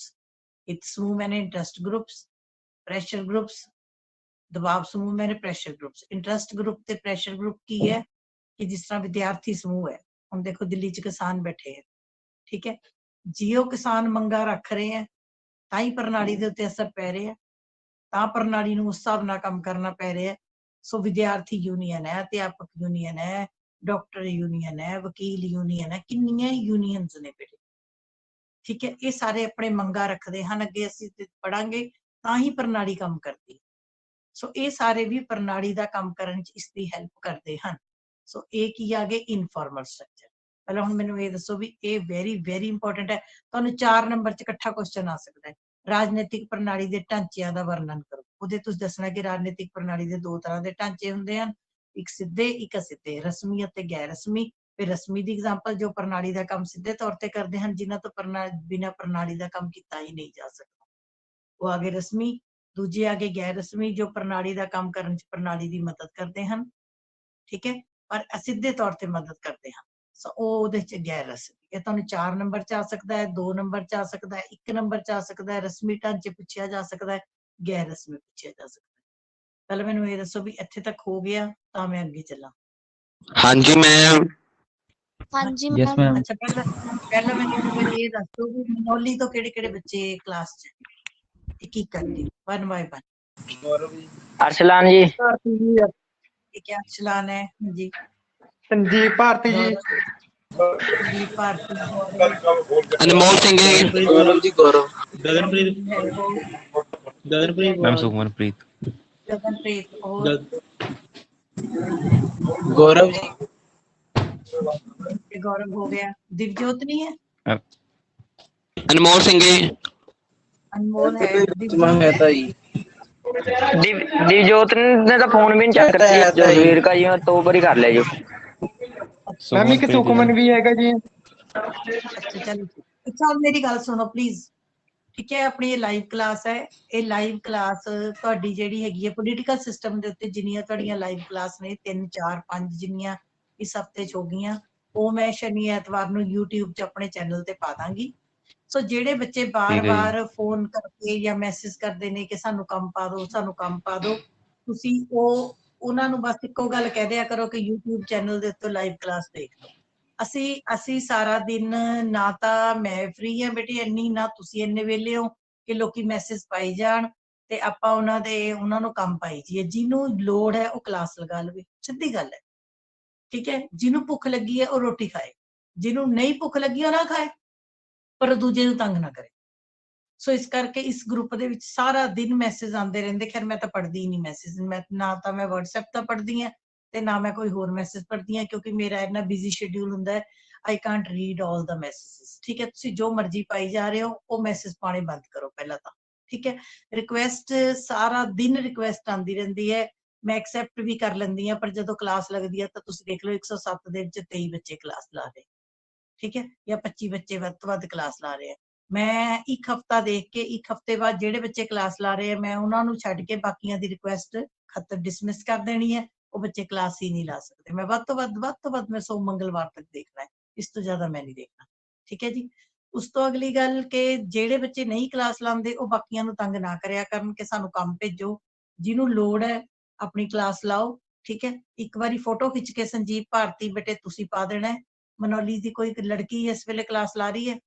Arzoo, Anjali, is there anybody? Shabana, ਕੋਈ ਹੈ ਕੁੜੀ ਕਿ ਕਲਾਸ ਦੇ ਵਿੱਚ? ਮੈਂ ਉੱਥੇ ਦੀ ਕੌਣ ਹੈ? ਕੌਣ ਹੈ ਬੇਟੇ ਕਲਾਸ 'ਚ? ਕੋਈ ਨਾ ਮੈਮ, ਮੈਂ ਪਾ ਦੂੰਗਾ ਜੀ ਅੱਜ। ਚੱਲ ਤੂੰ ਪਾ ਦੇਗਾ, ਫਿਰ ਕੁੜੀਆਂ ਵਾਲੇ 'ਚ ਵੀ ਕਿਸੇ ਕੁੜੀ ਨੂੰ ਭੇਜ ਦਿਓ, ਪਾ ਦੇਗੀ। ਠੀਕ ਹੈ, ਚਲੋ ਅੱਗੇ ਲਿਖੋ। ਅੱਗੇ very very very very important ਚੀਜ਼ ਮੈਂ ਲਿਖਾਉਣ ਲੱਗੀ ਹਾਂ, ਲਿਖੋ। ਡੇਵਿਡ ਈਸਟਨ ਦੇ ਅਨੁਸਾਰ, ਅੱਗੇ ਲਿਖੋ, ਡੇਵਿਡ ਈਸਟਨ ਦੇ ਅਨੁਸਾਰ ਰਾਜਨੀਤਿਕ ਪ੍ਰਣਾਲੀ ਦੇ 3 ਮੁੱਖ ਢਾਂਚੇ ਹਨ। ਇਹ ਪੇਪਰ 'ਚ ਛਪਣਾ ਹੀ ਛਪਣਾ ਹੈ, ਇਹਦੇ ਉੱਤੇ ਵੈਰੀ ਵੈਰੀ ਵੈਰੀ ਇੰਪੋਰਟੈਂਟ ਲਿਖ ਲਓ। ਲਿਖੀ ਜਾਓ, ਜਿੱਥੇ ਮੈਂ ਇੰਪੋਰਟੈਂਟ ਲਿਖਾਣੀ ਹੈ ਲਿਖੀ ਜਾਓ। ਹਾਂਜੀ, ਡੇਵਿਡ ਈਸਟਨ ਦੇ ਅਨੁਸਾਰ ਰਾਜਨੀਤਿਕ ਪ੍ਰਣਾਲੀ ਦੇ 3 ਮੁੱਖ ਢਾਂਚੇ ਹਨ। ਰਾਜਨੀਤਿਕ ਸਮੁਦਾਇ। ਹਾਂਜੀ, according to David Easton, the political system has 3 organs, important organs. Number 1 लिखो, राजनीतिक समुदाय, पॉलिटिकल कम्युनिटी। शासन। एक मिनट, पॉलिटिकल कम्युनिटी, राजनीतिक समुदाय, पॉलिटिकल कम्युनिटी। नंबर 2 शासन, regime, अधिकारी वर्ग। एक मिनट बेटे, मैंने बोल लें तो फिर आवाज क्लैश कर दी है। नंबर 3 अधिकारी वर्ग, अथॉरिटीज। डेविड ईस्टन अनुसार राजनीतिक प्रणाली के 3 अंग हैं। नंबर 1 इज राजनीतिक समुदाय, पॉलिटिकल कम्युनिटी। नंबर 2 शासन। नंबर 3 अधिकारी वर्ग। English political community, second is regime and third is authorities. ਹੁਣ ਇਹ ਤਾਂ ਤੁਹਾਡੇ ਚ ਜਿਹੜੇ ਬੱਚੇ ਬੋਲ ਰਹੇ ਆ ਉਹਨਾਂ ਨੇ ਬੇਟੇ ਇਹੀ ਕਰ ਚੁੱਕੇ ਆ ਲੈਸਨ। ਹੁਣ ਡੇਵਿਡ ਈਸਟਨ ਕੀ ਕਹਿੰਦਾ? ਹੁਣ ਡੇਵਿਡ ਈਸਟਨ ਤੁਹਾਨੂੰ ਯਾਦ ਹੈ ਕੌਣ ਹੈ? ਡੇਵਿਡ ਈਸਟਨ ਵਾਸ ਦਾ ਪਰਸਨ ਜਿਹਨੇ ਸਭ ਤੋਂ ਪਹਿਲਾਂ ਰਾਜਨੀਤਿਕ ਪ੍ਰਣਾਲੀ ਦੀ ਧਾਰਨਾ ਦੀ ਸ਼ੁਰੂਆਤ ਕੀਤੀ ਸੀ 1953 ਦੇ ਵਿੱਚ। ਅਮਰੀਕੀ ਵਿਦਵਾਨ था। ਅਮਰੀਕੀ ਵਿਦਵਾਨ ਸੀ। ਠੀਕ ਹੈ, ਸੋ ਡੇਵਿਡ ਈਸਟਨ ਕਹਿੰਦਾ ਕਿ ਰਾਜਨੀਤਿਕ ਪ੍ਰਣਾਲੀ ਜਦੋਂ ਕੰਮ ਕਰਦੀ ਹੈ ਤਾਂ ਉਹਦੇ 3 ਭਾਗ ਨੇ, 3 ਅੰਗ ਕਹਿੰਦਾ ਬਹੁਤ ਜ਼ਰੂਰੀ। 3 ਚੀਜ਼ਾਂ ਤੋਂ ਬਿਨਾਂ ਕਹਿੰਦਾ ਡੇਵਿਡ ਈਸਟਨ ਪ੍ਰਣਾਲੀ ਮਿਊਟ ਕਰ ਦਿੰਦੇ ਜਿਹਦੇ ਪਿੱਛੇ ਡਿਸਟਰਬ ਕਰ ਸਕਦੇ। ਹਾਂਜੀ, ਡੇਵਿਡ ਈਸਟਨ ਕਹਿੰਦਾ ਪਹਿਲੀ ਚੀਜ਼ ਕੀ ਚਾਹੀਦੀ ਹੈ ਤੁਹਾਨੂੰ? ਰਾਜਨੀਤਿਕ ਸਮੁਦਾਇ। ਤੁਹਾਡੇ ਲਈ ਔਖਾ ਹੈ ਇਹ ਬੇਟੇ, ਕੋਈ ਸੱਤਿਆ ਹੈ, ਸੱਤਿਆ ਪਲੀਜ਼, ਜਿਹੜਾ ਵੀ ਇਹ ਸੱਤਿਆ ਆਪ ਮਿਊਟ ਕਰ ਲਓ ਬੇਟੇ। ਤੁਹਾਨੂੰ ਆਪ ਨੂੰ ਪਤਾ ਹੋਣਾ ਚਾਹੀਦਾ ਕਿ ਅਸੀਂ ਮਾਈਕ ਔਨ ਕਰਾਂਗੇ, ਡਿਸਟਰਬੈਂਸ ਸਾਡੇ ਪਿੱਛੇ ਹੈ, ਹਲੇ ਵੀ ਨਹੀਂ ਹੋ ਰਹੀ। ਪਤਾ ਨਹੀਂ ਕੋਈ ਕਿੱਥੇ ਕਿੱਥੇ ਜਾ ਕੇ ਕਲਾਸ ਕਰ। ਹਾਂਜੀ, ਡੇਵਿਡ ਈਸਟਨ ਕਹਿੰਦਾ ਹੈ ਕਿ ਰਾਜਨੀਤਿਕ ਪ੍ਰਣਾਲੀ ਜਦੋਂ ਕੰਮ ਕਰੇਗੀ ਤਾਂ ਪਹਿਲਾ ਅੰਗ ਰਾਜਨੀਤਿਕ ਪ੍ਰਣਾਲੀ ਦਾ ਜ਼ਰੂਰੀ ਹੈ ਰਾਜਨੀਤਿਕ ਸਮੁਦਾਇ। ਜਿੱਥੇ ਰਾਜਨੀਤਿਕ ਸਮੁਦਾਇ ਹੈ ਲਿਖੋ ਰਾਜਨੀਤਿਕ ਸਮੁਦਾਇ ਦੇ ਅੱਗੇ ਲਿਖੋ ਲੋਕ, ਸੌਖਾ ਕਰਕੇ ਲਿਖੋ ਲੋਕ। ਰਾਜਨੀਤਿਕ ਸਮੁਦਾਇ ਮੈਨੇ ਲੋਕ। ਪਹਿਲੀ ਗੱਲ ਡੇਵਿਡ ਈਸਟਨ ਕਹਿੰਦਾ ਜੇ ਪ੍ਰਣਾਲੀ ਨੇ ਕੰਮ ਕਰਨਾ ਹੈ ਤਾਂ ਲੋਕਾਂ ਦਾ ਹੋਣਾ ਜ਼ਰੂਰੀ ਹੈ। ਜੇ ਲੋਕ ਹੀ ਨਹੀਂ ਹੈਗੇ ਤਾਂ ਪ੍ਰਣਾਲੀ ਕੰਮ ਨਹੀਂ ਕਰ ਸਕਦੀ। ਹੁਣ ਤੁਸੀਂ ਦੇਖੋ ਭਾਰਤ ਦੀ ਸਰਕਾਰ ਚੱਲੇਗੀ ਕਿਹਦੇ ਲਈ ਚੱਲੇਗੀ? ਜੇ ਲੋਕ ਹੀ ਨਹੀਂ, ਜੇ ਮੰਨ ਭਾਰਤ ਵਿੱਚ ਲੋਕ ਹੀ ਨਹੀਂ ਰਹਿੰਦੇ ਤਾਂ ਸਰਕਾਰ ਕਿਹਨੇ ਕੰਮ ਕਿਹਦੇ ਲਈ ਕਰਨਾ? ਸਰਕਾਰ ਕਿਹਨੇ ਚੁਣਨੀ ਹੈ? ਸਰਕਾਰ ਨਿਯਮ ਲੋਕਾਂ ਨੇ ਚੁਣਨੇ ਕਿ ਨਹੀਂ ਹੋਣਗੇ। ਸੋ ਪਹਿਲੀ ਚੀਜ਼ ਹੈ ਲੋਕਾਂ ਦਾ ਹੋਣਾ ਬਹੁਤ ਜ਼ਿਆਦਾ ਜ਼ਰੂਰੀ ਹੈ। ਇੱਕ ਤੁਸੀਂ ਤੁਹਾਨੂੰ ਸ਼ਾਇਦ ਤੁਹਾਨੂੰ ਯਾਦ ਹੋਵੇ ਆਪਾਂ ਨੇ 11ਵੀਂ ਦੇ ਵਿੱਚ ਇੱਕ ਲੈਸਨ ਕੀਤਾ ਸੀ ਰਾਜ। ਉਹਦੇ ਅਸੀਂ ਰਾਜ ਦੇ 4 ਤੱਤ ਕੀਤੇ ਸੀ। ਉਹਦੇ ਚ ਅਸੀਂ ਪਹਿਲਾ ਤੱਤ ਕੀਤਾ ਸੀ ਜਨਸੰਖਿਆ, ਵੀ ਜੇ ਜਨਸੰਖਿਆ ਹੀ ਨਹੀਂ ਹੈ ਤਾਂ ਰਾਜ ਕਾਹਦਾ ਰਾਜ ਹੈ? ਰਾਜ ਦਾ ਫਿਰ ਕੰਮ ਰਾਜ ਦੀ ਹੋਂਦ ਨਹੀਂ ਹੈ, ਲੋਕਾਂ ਦਾ ਹੋਣਾ ਜ਼ਰੂਰੀ ਹੈ। ਠੀਕ ਇਸੇ ਤਰੀਕੇ ਨਾਲ ਡੇਵਿਡ ਈਸਟਨ ਨੂੰ ਨਾਮ ਦੇ ਦਿੰਦਾ ਹੈ ਰਾਜਨੀਤਿਕ ਸਮੁਦਾਇ। ਉਹ ਕਹਿੰਦਾ ਕਿ ਪਹਿਲੀ ਗੱਲ ਪ੍ਰਣਾਲੀ ਦੇ ਕੰਮ ਕਰਨ ਦੇ ਲਈ ਲੋਕਾਂ ਦਾ ਹੋਣਾ, ਰਾਜਨੀਤਿਕ ਸਮੁਦਾਇ ਦਾ ਹੋਣਾ ਬਹੁਤ ਜ਼ਿਆਦਾ ਜ਼ਰੂਰੀ ਹੈ। ठीक है जी, राजनीतिक समुदाय मैंने लोग ਇਹਦੇ ਅੱਗੇ ਲਿਖ ਲਓ ਕਿ ਡੇਵਿਡ ਈਸਟਨ ਅਨੁਸਾਰ ਰਾਜਨੀਤਿਕ ਪ੍ਰਣਾਲੀ ਦੇ ਕੰਮ ਕਰਨ ਦੇ ਲਈ ਦੇਸ਼ ਵਿੱਚ ਲੋਕਾਂ ਦਾ ਹੋਣਾ ਬਹੁਤ ਜ਼ਿਆਦਾ ਜ਼ਰੂਰੀ ਹੈ, ਜਿਸ ਨੂੰ ਉਹ ਰਾਜਨੀਤਿਕ ਸਮੁਦਾਇ ਕਹਿੰਦਾ ਹੈ। ਨੰਬਰ 2 शासन ਰਜੀਮ। शासन मैंने जे लोग हैगे हैं, लोग ਤਾਂ ਹੈਗੇ ਪਰ ਉਹਨਾਂ ਤੇ ਸ਼ਾਸਨ ਕਰਨ ਵਾਲੇ ਬੰਦੇ ਵੀ ਤਾਂ ਚਾਹੀਦੇ। ਦੇਸ਼ ਕਿੱਦਾਂ ਚੱਲਣਾ? ਹੁਣ ਮੰਨ ਲਓ ਨਾ ਸਾਡੇ ਦੇਸ਼ 'ਚ ਮੋਦੀ ਦੀ ਸਰਕਾਰ ਹੋਵੇ ਨਾ ਕਾਂਗਰਸ ਦੀ ਸਰਕਾਰ, ਖਤਮ ਕਰ ਦਿੱਤੀ ਜਾਵੇ। ਪੰਜਾਬ ਵਿੱਚੋਂ ਅਮਰਿੰਦਰ ਸਿੰਘ ਦੀ ਸਰਕਾਰ ਖਤਮ ਕਰਤੀ, ਨਾ ਅਮਰਿੰਦਰ ਸਿੰਘ, ਨਾ ਅਕਾਲੀ, ਨਾ ਆਮ, ਸਾਰੇ। ਫਿਰ ਸ਼ਾਸਨ ਕਿਹਨੇ ਚਲਾਉਣਾ? ਫਿਰ ਦੇਸ਼ ਕਿੱਦਾਂ ਚੱਲਣਾ? ਫਿਰ ਕਾਨੂੰਨ ਕਿਹਨੇ ਬਣਾਉਣੇ? ਕਾਨੂੰਨ ਲਾਗੂ ਕਿੱਦਾਂ ਹੋਣੇ? ਕਾਨੂੰਨਾਂ ਦੀ ਵਿਆਖਿਆ ਕਿੱਦਾਂ ਹੋਣੀ? ਲੋਕਾਂ ਨੇ ਮੰਗਾਂ ਕਿਹਦੇ ਤੋਂ ਕਰਨੀਆਂ? ਮੰਗਾਂ ਪੂਰੀਆਂ ਕਿਹਨੇ ਕਰਨੀਆਂ? ਇਸ ਕਰਕੇ ਦੂਜੀ ਚੀਜ਼ ਡੇਵਿਡ ਈਸਟਨ ਕਹਿੰਦਾ ਕਿਹਦੀ ਲੋੜ ਹੈਗੀ ਹੈ? ਸ਼ਾਸਨ ਦੀ, ਸ਼ਾਸਨ ਕਰਨ ਵਾਲੇ ਬੰਦਿਆਂ ਦੀ ਲੋੜ ਹੈ। ਦੂਸਰਾ ਇੰਪੋਰਟੈਂਟ ਅੰਗ ਉਹ ਕਹਿੰਦਾ ਕੀ ਹੈ? शासन करने वाले अधिकारी। ठीक है। नंबर 3 हैगा अधिकारी वर्ग, अथॉरिटीज। अधिकारी वर्ग च बेटे सारे ही आ जाते। हुण मान लो एजुकेशन डिपार्टमेंट चलाना है, सिक्ख्या विभाग चलाना है, सिक्ख्या विभाग लई सानू सैकटरी भी चाहिए, सानू डीओ भी चाहिए, सानू डीपीआई भी चाहिए, सानू प्रिंसीपल भी चाहिए। मान लो अज साडे प्रिंसीपल भी खत्म कर दिते जान, डीओ भी खत्म कर दिते जान, सैकटरी भी खत्म कर दिते जान, फिर की होगा? फिर सानू किद्दां पता लगना टीचरां नूं भी किवें काम करना है? सानू किने ऑर्डर किने देने? ਅਸੀਂ ਆਰਡਰ ਲਾਗੂ ਕਿੱਦਾਂ ਕਰਨੇ? ਅਸੀਂ ਕੁਝ ਵੀ ਨਹੀਂ ਕਰ ਸਕਦੇ ਇਕੱਲੇ। ਸੋ ਇਸ ਕਰਕੇ ਅਧਿਕਾਰੀਆਂ ਦਾ ਹੋਣਾ, ਅਧਿਕਾਰੀਆਂ ਦਾ ਮਤਲਬ ਹੈਗਾ ਉਹ ਸਭ ਲਿਖ ਲਓ। ਅਧਿਕਾਰੀਆਂ ਦਾ ਮਤਲਬ ਹੈ ਉਹ ਸਭ ਅਫਸਰ ਅਤੇ ਅਧਿਕਾਰੀ ਜੋ ਸਹੀ ਅਰਥਾਂ ਵਿੱਚ ਰਾਜਨੀਤਿਕ ਪ੍ਰਣਾਲੀ ਦਾ ਕੰਮ ਕਰਦੇ ਹਨ, ਉਹਨਾਂ ਨੂੰ ਆਪਾਂ ਕਹਿੰਦੇ ਆ ਅਧਿਕਾਰੀ ਵਰਗ। ਸਭ ਅਫਸਰ ਅਤੇ ਅਧਿਕਾਰੀ ਜੋ ਸਹੀ ਅਰਥਾਂ ਵਿੱਚ ਰਾਜਨੀਤਿਕ ਪ੍ਰਣਾਲੀ ਦਾ ਕੰਮ ਕਰਦੇ ਹਨ। ਡੀਸੀ ਹੋ ਗਏ, ਐਸਡੀਐਮ ਹੋ ਗਏ, ਨੋਟ ਕਰ ਲਓ ਬੇਸ਼ੱਕ, ਐਗਜ਼ਾਮਪਲ ਪਾ ਲਓ, ਡੀਸੀ ਪਾ ਲਓ, ਐਸਡੀਐਮ ਪਾ ਲਓ, ਮੈਨੇਜਰਸ ਪਾ ਲਓ, ਸੈਕਟਰੀ ਪਾ ਲਓ, ਤਹਿਸੀਲਦਾਰਸ ਪਾ ਲਓ। ਹੋਰ ਤੁਸੀਂ ਦੇਖੋ ਹਰ ਇੱਕ ਡਿਪਾਰਟਮੈਂਟ ਜਿਹੜੇ ਮਰਜ਼ੀ, ਐਸਡੀਓ ਪਾ ਲਓ, ਐਕਸੀਐਨ ਪਾ ਲਓ, ਠੀਕ ਹੈ, ਪ੍ਰਿੰਸੀਪਲਸ ਪਾ ਲਓ, ਡੀਓਜ਼ ਪਾ ਲਓ, ਫਾਈਨੈਂਸ ਆਫੀਸਰ ਪਾ ਲਓ, ਇਨਕਮ ਟੈਕਸ ਆਫੀਸਰ ਪਾ ਲਓ। ਸਾਰੇ ਜੇ ਸਾਡੇ ਕੋਲ ਅਫਸਰ ਨਾ ਹੋਣ ਤਾਂ ਉਹ ਕੰਮ ਵੀ ਸਾਡਾ ਨਹੀਂ ਚੱਲ ਸਕਦਾ। ਹਰੇਕ ਡਿਪਾਰਟਮੈਂਟ 'ਚ ਤੁਹਾਨੂੰ ਪਤਾ ਉੱਚੇ ਅਫਸਰ ਬੈਠੇ ਨੇ, ਉਹ ਅਫਸਰ ਕੀ ਕਰਦੇ ਨੇ? ਅੱਗੇ ਤੋਂ ਅੱਗੇ ਮੰਤਰੀਆਂ ਨੇ ਆਰਡਰ ਕਰਨੇ, ਲਾਗੂ ਕਿਹਨੇ ਕਰਨੇ? ਅਫਸਰਾਂ ਨੇ। ਹਰੇਕ ਡਿਪਾਰਟਮੈਂਟ ਦਾ ਕੰਮ ਜੇ ਕਰਨਾ ਤਾਂ ਕਿਹਨੇ ਕਰਨਾ? ਅਫਸਰ ਨੇ ਕਰਨਾ। ਸੋ ਇਸ ਕਰਕੇ ਉਹਨੂੰ ਆਪਾਂ ਕੀ ਕਹਿ ਦਿੰਦੇ ਆ? ਅਧਿਕਾਰੀ ਵਰਗ। ਹੁਣ ਸੋ ਡੇਵਿਡ ਈਸਟਨ ਅਨੁਸਾਰ 3 ਅੰਗ ਨੇ, ਬੋਲੋ ਜੀ ਕਿਹੜੇ ਕਿਹੜੇ? ਨੰਬਰ 1 ਰਾਜਨੀਤਿਕ ਸਮੁਦਾਇ। ਰਾਜਨੀਤਿਕ ਸਮੁਦਾਇ ਮਤਲਬ ਲੋਕਾਂ ਦਾ ਹੋਣਾ ਜ਼ਰੂਰੀ ਹੈ। ਦੂਜੀ ਗੱਲ ਕਹਿੰਦਾ ਉਹਨਾਂ ਤੇ ਸ਼ਾਸਨ ਕਰਨ ਵਾਲੇ ਸਰਕਾਰ ਬੰਦਿਆਂ ਦਾ ਹੋਣਾ ਜ਼ਰੂਰੀ ਹੈ। ਜੀ ਤੀਸਰੀ ਗੱਲ ਸ਼ਾਸਨ ਨੂੰ ਚਲਾਉਣ ਅਧਿਕਾਰੀ ਵਰਗ ਹੀ, ਅਧਿਕਾਰੀ ਵਰਗ ਜ਼ਰੂਰੀ ਹੈ। ਮਤਲਬ ਅਧਿਕਾਰੀ ਮਤਲਬ ਅਫਸਰਾਂ ਦਾ ਹੋਣਾ। ਜੀ ਮੈਂ ਚੱਲਾਂ ਅੱਗੇ। ਹਾਂਜੀ ਹਾਂ ਇੱਥੇ ਤੱਕ ਸਮਝ ਆ हाँ ਗਿਆ? जी मैम। ਹਾਂਜੀ ਅੱਗੇ ਬੇਟੇ ਹਾਂਜੀ ਮੈਮ। ਹੁਣ ਤੁਹਾਨੂੰ ਇੱਥੇ ਤੱਕ ਕੁਐਸਚਨ ਕੀ ਆ ਸਕਦੇ ਆ? ਹੁਣ ਇੱਥੇ ਤੱਕ ਦੇ ਮੈਂ ਕੁਐਸਚਨਸ ਵੀ ਨਾਲੋਂ ਨਾਲ ਦੱਸੀ ਜਾਨੀ ਆ। ਤੁਹਾਨੂੰ ਕੁਐਸਚਨ ਆ ਸਕਦਾ ਹੈ ਰਾਜਨੀਤਿਕ ਪ੍ਰਣਾਲੀ ਦੇ ਢਾਂਚਿਆਂ ਤੋਂ ਕੀ ਭਾਵ ਹੈ? ਤਾਂ ਤੁਸੀਂ ਕੀ ਲਿਖਣਾ ਹੈ? ਰਾਜਨੀਤਿਕ ਪ੍ਰਣਾਲੀ ਦੇ ਢਾਂਚੇ ਦਾ ਮਤਲਬ ਹੈ ਰਾਜਨੀਤਿਕ ਪ੍ਰਣਾਲੀ ਦੇ ਅੰਗ ਜਿਨ੍ਹਾਂ ਰਾਹੀਂ ਰਾਜਨੀਤਿਕ ਪ੍ਰਣਾਲੀ ਆਪਣੇ ਕੰਮ ਕਰਦੀ ਹੈ, ਉਸਨੂੰ ਰਾਜਨੀਤਿਕ ਪ੍ਰਣਾਲੀ ਦੇ ਢਾਂਚੇ ਕਿਹਾ ਜਾਂਦਾ ਹੈ। ਠੀਕ ਹੈ ਜੀ। ਫਿਰ ਤੁਹਾਨੂੰ ਕੁਐਸਚਨ ਆ ਸਕਦਾ ਰਾਜਨੀਤਿਕ ਢਾਂਚੇ ਪ੍ਰਣਾਲੀ ਦੇ ਢਾਂਚਿਆਂ ਦੀ ਕਿਸਮਾਂ ਦੱਸੋ। ਤਾਂ 2 ਕਿਸਮਾਂ ਹੈ, ਰਸਮੀ ਅਤੇ ਗੈਰ ਰਸਮੀ। ਰਸਮੀ ਮੈਨੇ ਉਹ ਅੰਗ ਜੋ ਸਿੱਧੇ ਤੌਰ ਤੇ ਪ੍ਰਣਾਲੀ ਦਾ ਕੰਮ ਕਰਦੇ ਹਨ ਤਾਂ ਉਹ ਰਸਮੀ ਅੰਗ ਹੈ, ਜਿਹੜੇ ਅਸਿੱਧੇ ਤੌਰ ਤੇ ਕਰਦੇ ਹਨ ਤਾਂ ਉਹ ਗੈਰ ਰਸਮੀ ਆ। ਠੀਕ ਹੈ ਜੀ। ਉਸ ਤੋਂ ਅੱਗੇ ਤੁਹਾਨੂੰ ਜੇ ਅਲੱਗ ਤੋਂ ਕੁਐਸਚਨ ਆ ਗਿਆ ਕਿ ਡੇਵਿਡ ਈਸਟਨ ਅਨੁਸਾਰ ਰਾਜਨੀਤਿਕ ਪ੍ਰਣਾਲੀ ਦੇ ਢਾਂਚਿਆਂ ਦਾ ਵਰਣਨ ਕਰੋ, ਤਾਂ ਤੁਸੀਂ ਰਸਮੀ ਗੈਰ ਰਸਮੀ ਨਹੀਂ ਲਿਖਣੇ, ਤਾਂ ਤੁਸੀਂ ਕਿਹੜੇ ਲਿਖਣੇ ਆ? ਇਹ ਵਾਲੇ 3 ਲਿਖਣੇ ਆ ਜਿਹੜੇ ਮੈਂ ਤੁਹਾਨੂੰ ਕਿਹਾ। ਰਾਜਨੀਤਿਕ ਸਮੁਦਾਇ ਮਤਲਬ ਲੋਕ, ਨੰਬਰ 2 ਸ਼ਾਸਨ ਸਰਕਾਰ ਜਿਹੜੀ ਕਿ ਉਹਨਾਂ ਦੇ ਉੱਤੇ ਰਾਜ ਕਰਦੀ ਹੈ, ਨੰਬਰ 3 ਅਧਿਕਾਰੀ ਵਰਗ ਉਹ ਸਾਰੇ ਅਫਸਰ ਜਿਹੜੇ ਕਿ ਪ੍ਰਣਾਲੀ ਦੇ ਕੰਮ ਕਰਨ ਲਈ ਜ਼ਰੂਰੀ ਹਨ। ਠੀਕ ਹੈ ਜੀ। ਇੱਥੇ ਤੱਕ ਤੁਹਾਡਾ ਹੋ ਗਿਆ। ਹੁਣ ਅਗਲਾ ਹੈਡਿੰਗ ਪਾਓ ਤੁਸੀਂ, ਰਾਜਨੀਤਿਕ ਪ੍ਰਣਾਲੀ ਦਾ ਵਾਤਾਵਰਣ। ਰਾਜਨੀਤਿਕ ਪ੍ਰਣਾਲੀ ਦਾ ਵਾਤਾਵਰਣ, environment of political system।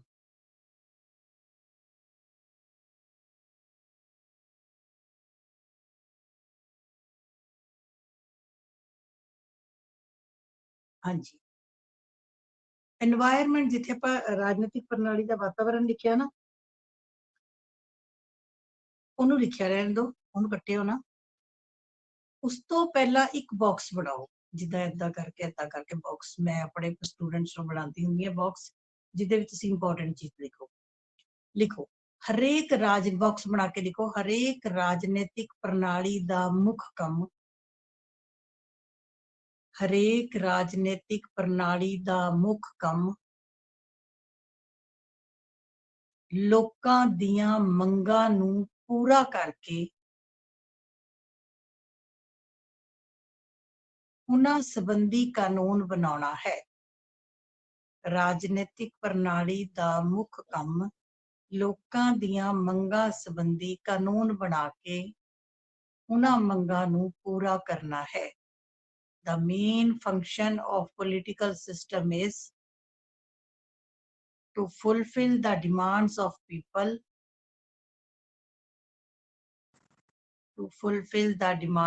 people, by making laws, खाली law बनाने नहीं है, कानूनां नू लागू भी करना है, and enforcing laws, कानून नू लागू करना ਅਤੇ ਕਾਨੂੰਨ ਦੀ ਰੱਖਿਆ ਕਰਨਾ। 3 ਕੰਮ ਕਰਦੀ ਹੈ ਪ੍ਰਣਾਲੀ, to make laws, to enforce law and to safeguard the law। ਹਰੇਕ ਰਾਜਨੀਤਿਕ ਪ੍ਰਣਾਲੀ ਦਾ ਮੁੱਖ ਕੰਮ ਲੋਕਾਂ ਦੀਆਂ ਮੰਗਾਂ ਸੰਬੰਧੀ ਕਾਨੂੰਨ ਬਣਾਉਣਾ, ਕਾਨੂੰਨਾਂ ਨੂੰ ਲਾਗੂ ਕਰਨਾ ਅਤੇ ਕਾਨੂੰਨਾਂ ਦੀ ਰੱਖਿਆ ਕਰਨਾ ਹੈ।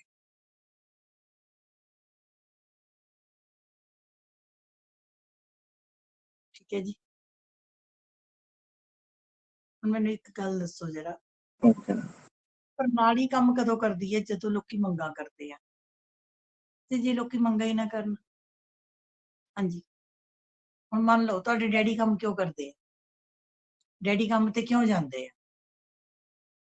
ਕਿਉਂ ਜਾਂਦੇ ਆ? ਸਾਡੀ ਕਿਉਂਕਿ ਜ਼ਰੂਰਤ ਤੁਸੀਂ ਪੂਰੀ ਮੰਗਾਂ ਰੱਖਦੇ ਹੋ। ਨੌਕਰੀ ਪੈਦਾ ਜ਼ਰੂਰਤ ਪੂਰੀ ਕਰਨ ਲਈ। ਕੋਈ ਘਰ ਦੇ ਮੰਮੀ ਕਹਿੰਦੀ ਰਾਸ਼ਨ ਲੈ ਕੇ ਆਓ, ਕੋਈ ਕਹਿੰਦਾ ਮੇਰੀ ਫੀਸ ਦਿਓ, ਕੋਈ ਕਹਿੰਦਾ ਮੈਨੂੰ ਸਕੂਟਰ ਹਾਂਜੀ ਲੈ ਦਿਓ, ਕੋਈ ਕਹਿੰਦਾ ਜੀ ਅਸੀਂ ਵਿਆਹ ਰੱਖਿਆ ਹੋਇਆ ਜੀ, ਆਹ ਕੰਮ ਹੈ ਆਹ ਕੰਮ ਹੈ। ਇਹ ਅਸੀਂ ਮੰਗਾਂ ਰੱਖਦੇ ਹਾਂ ਤਾਂ ਡੈਡੀ ਵਿਚਾਰੇ ਕੰਮ ਤੇ ਜਾਂਦੇ, ਤਾਂ ਡੈਡੀ ਨੂੰ ਮਿਹਨਤ ਕਰਨੀ ਪੈਂਦੀ। ਜੇ ਮੰਨ ਲਓ ਤੁਸੀਂ ਆਪਣੇ ਪੇਰੈਂਟਸ ਨੂੰ ਇਹ ਗੱਲ ਕਹਿ ਦਿਓ, ਆਪਣੇ ਫਾਦਰ ਨੂੰ ਕਹਿ ਦਿਓ ਵੀ ਅੱਜ ਤੋਂ ਅਸੀਂ ਕੁਝ ਵੀ ਨਹੀਂ ਮੰਗਦੇ, ਨਾ ਅਸੀਂ ਰੋਟੀ ਮੰਗਦੇ, ਨਾ ਅਸੀਂ ਕਿਤਾਬਾਂ ਮੰਗਦੇ, ਨਾ ਅਸੀਂ ਦਵਾਈਆਂ ਮੰਗਦੇ, ਨਾ ਅਸੀਂ ਸਕੂਟਰ ਮੰਗੀਏ, ਅਸੀਂ ਕੁਝ ਵੀ ਨਹੀਂ ਮੰਗਦੇ ਤੁਹਾਡੇ ਤੋਂ, ਫਿਰ ਉਹਨਾਂ ਨੂੰ ਕੰਮ ਤੇ ਜਾਣ ਦੀ ਲੋੜ ਨਹੀਂ, ਉਹ ਬੈਠ ਜਾਣਗੇ ਘਰੇ, ਤਾਂ ਵੀ ਨਹੀਂ ਬੈਠਣਗੇ। ਤੁਸੀਂ ਤਾਂ ਨਹੀਂ ਮੰਗੋਗੇ, ਉਹਨਾਂ ਨੂੰ ਆਪ ਨੂੰ ਤਾਂ ਇੱਕ ਗੱਲ ਯਾਦ ਰੱਖੋ ਬੜੀ ਜ਼ਿੰਦਗੀ 'ਚ, ਕਿ ਬੰਦਾ ਜਦੋਂ ਤੱਕ ਜਿਉਂਦਾ ਹੈ ਉਦੋਂ ਤੱਕ ਬੰਦੇ ਦੀਆਂ ਮੰਗਾਂ ਕਦੇ ਵੀ ਖਤਮ ਨਹੀਂ ਹੁੰਦੀ ਸੌਂਦੀਆਂ ਨੇ, ਕਦੇ ਨਹੀਂ ਖਤਮ। ਨਾ ਜੀ। ਜਿਉਂਦੇ ਬੰਦੇ ਦੀਆਂ ਮੰਗਾਂ ਕਦੇ ਵੀ ਖਤਮ ਨਹੀਂ ਹੁੰਦੀਆਂ। ਮੰਗਾਂ ਘਟ ਸਕਦੀਆਂ ਪਰ ਮੰਗਾਂ ਖਤਮ ਨਹੀਂ ਹੁੰਦੀਆਂ, ਯਾਦ ਰੱਖਿਓ। ਨਹੀਂ ਹੁੰਦੀਆਂ। ਠੀਕ ਇਸੇ ਤਰੀਕੇ ਦੇ ਨਾਲ ਪ੍ਰਣਾਲੀ ਅੱਗੇ ਵੀ ਲੋਕ ਮੰਗਾਂ ਰੱਖਦੇ ਹਨ। ਕਿਸਾਨ ਕਹਿੰਦੇ ਐ ਕਰ ਦੋ, ਡਾਕਟਰ ਕਹਿੰਦੇ ਐ ਕਰੋ, ਵਿਦਿਆਰਥੀ ਕਹਿੰਦੇ ਐ ਕਰੋ। ਹਰ ਇੱਕ ਬੰਦਾ ਹੈ ਨਵੀਂ ਤੋਂ ਨਵੀਂ ਮੰਗ ਰੱਖਦਾ ਹੈ ਦੇਸ਼ ਦੇ ਵਿੱਚ। ਕੋਈ ਕਹਿੰਦਾ ਸੜਕਾਂ ਬਣਾਓ, ਕੋਈ ਕਹਿੰਦਾ ਨਹੀਂ ਸਕੂਲਾਂ ਦੀ ਹਾਲਤ ਸੁਧਾਰੋ, ਕੋਈ ਕਹਿੰਦਾ ਨਾ ਜੀ ਪਹਿਲਾਂ ਜੀ ਕਰੋਨਾ ਦਾ ਨਿਪਟਾਰਾ ਕਰੋ, ਕੋਈ ਕਹਿੰਦਾ ਜੀ ਹਸਪਤਾਲ ਦੀਆਂ ਸੇਵਾਵਾਂ ਦਿਓ, ਕੋਈ ਕਹਿੰਦਾ ਸਰਕਾਰ ਦਵਾਈਆਂ ਦੇਵੇ, ਕੋਈ ਕਹਿੰਦਾ ਸਰਕਾਰ ਆਕਸੀਜਨ ਦਾ ਧਿਆਨ ਰੱਖੇ, ਕੋਈ ਕਹਿੰਦਾ ਭ੍ਰਸ਼ਟਾਚਾਰ ਨੂੰ ਖਤਮ ਕਰੇ, ਕੋਈ ਕਹਿੰਦਾ ਮਹਿੰਗਾਈ ਨੂੰ ਖਤਮ ਕਰੇ, ਕੋਈ ਕਹਿੰਦਾ ਪੁੱਲ ਨਹੀਂ ਹੈਗੇ ਪੁੱਲ ਕਰੇ, ਕੋਈ ਕਹਿੰਦਾ ਪਾਣੀ ਦਾ ਪ੍ਰਬੰਧ ਕਰੇ, ਕੋਈ ਕਹਿੰਦਾ ਰੋਜ਼ਗਾਰ ਦੇਵੇ। ਦੇयर आर ਟੂ ਮਚ ਡਿਮਾਂਡਸ। ਸਰਕਾਰ ਦਾ ਕੰਮ ਕੀ ਹੈ? ਸਰਕਾਰ ਆਪਾਂ ਚੁਣਦੇ ਕਾਹਦੇ ਲਈ ਹੈ? ਦੇਸ਼ ਕਿੱਦਾਂ ਚੱਲਦਾ? ਲੋਕੀ ਮੰਗਾਂ ਰੱਖੀ ਜਾਂਦੇ ਹਨ, ਪ੍ਰਣਾਲੀ ਉਹਨੂੰ ਪੂਰਾ ਕਰੀ ਜਾਂਦੀ। ਜੇ ਲੋਕੀ ਮੰਗਾਂ ਰੱਖਣੀਆਂ ਬੰਦ ਕਰ ਦੇਣ ਤਾਂ ਪ੍ਰਣਾਲੀ ਕੋਲ ਤਾਂ ਕੋਈ ਕੰਮ ਹੀ ਨਹੀਂ ਹੈਗਾ। ਮੰਨ ਲਓ ਅਸੀਂ ਕੈਪਟਨ ਸਰਕਾਰ ਨੂੰ ਅੱਜ ਕਹਿ ਦਈਏ ਵੀ ਭਾਈ ਸਾਨੂੰ ਕੁਛ ਨਹੀਂ ਚਾਹੀਦਾ, ਬਸ ਕੈਪਟਨ ਸਾਹਿਬ ਸਾਡੀ ਕੋਈ ਡਿਮਾਂਡ ਨਹੀਂ ਪੰਜਾਬ ਦੇ ਲੋਕਾਂ ਦੀ, ਅਸੀਂ ਖੁਸ਼ ਹਾਂ, ਅਸੀਂ ਸਾਨੂੰ ਕੁਛ ਵੀ ਨਹੀਂ ਚਾਹੀਦਾ ਤੁਹਾਡੇ ਤੋਂ, ਤਾਂ ਕੈਪਟਨ ਵਿਚਾਰਿਆਂ ਨੇ ਕੰਮ ਕਿੱਥੋਂ ਕਰਨਾ? ਜੇ ਅਸੀਂ ਮੰਗ ਰੱਖਾਂਗੇ ਤਾਂ ਕੰਮ। ਸੋ ਯਾਦ ਰੱਖੋ ਇਸ ਚੀਜ਼, ਆਹ ਤੁਹਾਡੇ ਲੈਸਨ ਦਾ ਨਾ, ਇਹ ਤੁਹਾਡੇ ਲੈਸਨ ਦਾ ਨਿਚੋੜ ਹੈ। ਜੇ ਤੁਸੀਂ ਕਿਤਾਬਾਂ ਪੜ੍ਹਨੀਆਂ, ਠੀਕ ਹੈ, ਤੁਹਾਨੂੰ ਇਹ ਚੀਜ਼ਾਂ ਸਮਝ ਨਹੀਂ ਆਣੀ। ਜਿਹੜੇ ਵੀ ਬੱਚੇ ਕਲਾਸਾਂ ਨਹੀਂ ਲਾ ਰਹੇ, ਜਾਂ ਤਾਂ ਚਲੋ ਮੈਂ ਤਾਂ ਵੱਧ ਤੋਂ ਵੱਧ ਬੇਟੇ, ਇਸ ਤੋਂ ਵੱਧ ਮੈਂ ਅਗਲਾ ਸਟੈਪ ਕੀ ਕਰ ਸਕਦੀ ਹਾਂ ਕਿ YouTube ਦੇ ਉੱਤੇ ਵੀਡੀਓ ਪਾਤੀ, ਕਲਾਸ ਦੀ ਰਿਕਾਰਡਿੰਗ ਵੀ ਪਾ ਦੂੰਗੀ। ਪਰ ਮੈਂ ਇੱਕ ਗੱਲ ਹਮੇਸ਼ਾ ਕਹਿੰਦੀ ਹੁੰਦੀ ਹਾਂ ਵੀ ਘੋੜੇ ਨੂੰ ਪਾਣੀ ਕੋਲ ਲਿਜਾਇਆ ਜਾ ਸਕਦਾ ਹੈ, ਪਿਲਾਇਆ ਨਹੀਂ ਜਾ ਸਕਦਾ। ਮੰਨ ਲਓ ਘੋੜੇ ਨੂੰ ਪਿਆਸ ਲੱਗੀ ਹੈ, ਜਾਂ ਅਸੀਂ ਸੋਚਦੇ ਹਾਂ ਸਾਡਾ ਘੋੜਾ ਹੈ ਵਿਚਾਰਾ ਪਿਆਸਾ ਨਾ ਮਰ ਜੇ, ਤੁਸੀਂ ਘੋੜੇ ਨੂੰ ਫੜ ਕੇ ਪਾਣੀ ਕੋਲ ਲੈ ਜਾਓ, ਪਾਣੀ ਦੇ ਵਿੱਚ ਘੋੜੇ ਦਾ ਮੂੰਹ ਐ ਕਰ ਦੋ, ਉੱਪਰ ਥਾਪੀਆਂ ਵੀ ਮਾਰ ਦੋ ਵੀ ਚੱਲ ਭਾਈ ਪੀ ਲੈ ਪੀ ਲੈ ਪੀ ਲੈ ਪੀ ਲੈ। ਜਦ ਤੱਕ ਘੋੜਾ ਨਹੀਂ ਪੀਣਾ ਚਾਹੇਗਾ, ਮੂੰਹ ਪਾਣੀ 'ਚ ਪਾਈ ਰੱਖੂਗਾ, ਪੀਊਗਾ ਨਹੀਂ। ਠੀਕ ਇਸੇ ਤਰੀਕੇ ਦੇ ਨਾਲ ਤੁਹਾਡੇ ਨਾਲ ਦੇ ਸਟੂਡੈਂਟਸ ਨੇ। ਮੈਂ ਤਾਂ ਕੀ ਕਰ ਸਕਦੀ ਹਾਂ, ਮੈਂ ਤਾਂ ਦੇਖੋ ਛੁੱਟੀਆਂ 'ਚ ਵੀ ਪੜ੍ਹਾ ਸਕਦੀ ਹਾਂ, ਪੜ੍ਹਾ ਰਹੀ ਹਾਂ। ਮੈਂ ਇੱਕ ਇੱਕ ਅੱਖਰ ਸਮਝਾ ਰਹੀ ਹਾਂ। ਮੈਂ ਲਾਈਵ ਕਲਾਸ ਲੈ ਰਹੀ ਹਾਂ। ਮੈਂ ਤੁਹਾਡੀ ਰਿਕਾਰਡਿੰਗ ਕਲਾਸ ਦੀ YouTube ਤੇ ਪਾ ਦੂੰਗੀ, ਨੋਟਸ ਲਿਖਵਾ ਰਹੀ ਹਾਂ, ਪਰ ਪੜ੍ਹਨਾ ਤਾਂ ਤੁਸੀਂ। ਮੈਂ ਤਾਂ ਤੁਹਾਡੇ ਘੋੜਿਆਂ ਦਾ ਮੂੰਹ ਪਾਣੀ 'ਚ ਪਾ ਸਕਦੀ ਹਾਂ, ਪਾਣੀ ਪਿਲਾ ਨਹੀਂ ਸਕਦੀ ਬੇਟੇ। ਮੈਂ ਘਰੇ ਵੀ ਇਹੀ ਗੱਲ ਕਹਿੰਦੀ ਹੁੰਦੀ ਹਾਂ ਕਿ ਇਹ ਜਿਹੜੀ ਪੜ੍ਹਨ ਦੀ ਚਾਹ ਹੈ, ਇਹ ਤੁਸੀਂ ਜਿਹੜੇ ਬੱਚੇ ਕਲਾਸ ਲਾ ਰਹੇ ਹਨ ਉਹਨਾਂ ਦੇ ਅੰਦਰ ਚਾਹ ਹੋਣੀ। ਦੋ ਤਰ੍ਹਾਂ ਦੇ ਬੱਚੇ ਐ ਇਸ ਵੇਲੇ ਆਪਣੇ ਕੋਲ। ਅੱਧਿਆਂ ਨੇ ਇਹ ਸੋਚ ਲਿਆ ਪਿਆ, 60% ਬੱਚੇ ਇਹ ਸੋਚਦੇ ਵੀ ਸਾਡੇ ਕਿਹੜਾ ਪੇਪਰ ਹੋਣੇ, ਜੇ ਪਹਿਲਾਂ ਨਹੀਂ ਹੋਏ ਸਾਡੇ ਕਿਹੜੇ ਹੋਣੇ, ਅਸੀਂ ਪਾਸ ਹੋ ਜਾਣਾ। ਕਈ ਸੋਚਦੇ ਅਸੀਂ ਹਾਂਜੀ 12ਵੀਂ ਦਾ ਸਰਟੀਫਿਕੇਟ ਉਹ ਤਾਂ ਹੈ ਜੀ। ਲੈ ਲਾਂਗੇ, 12ਵੀਂ ਦਾ ਸਰਟੀਫਿਕੇਟ ਮਿਲ ਜਾਣਾ। ਹੋਣਗੇ ਜੀ, ਕਈ ਇਲੈਕਸ਼ਨ ਆ ਬੱਚੇ ਰਹੀ ਹੈ ਹੁਣ ਤਾਂ।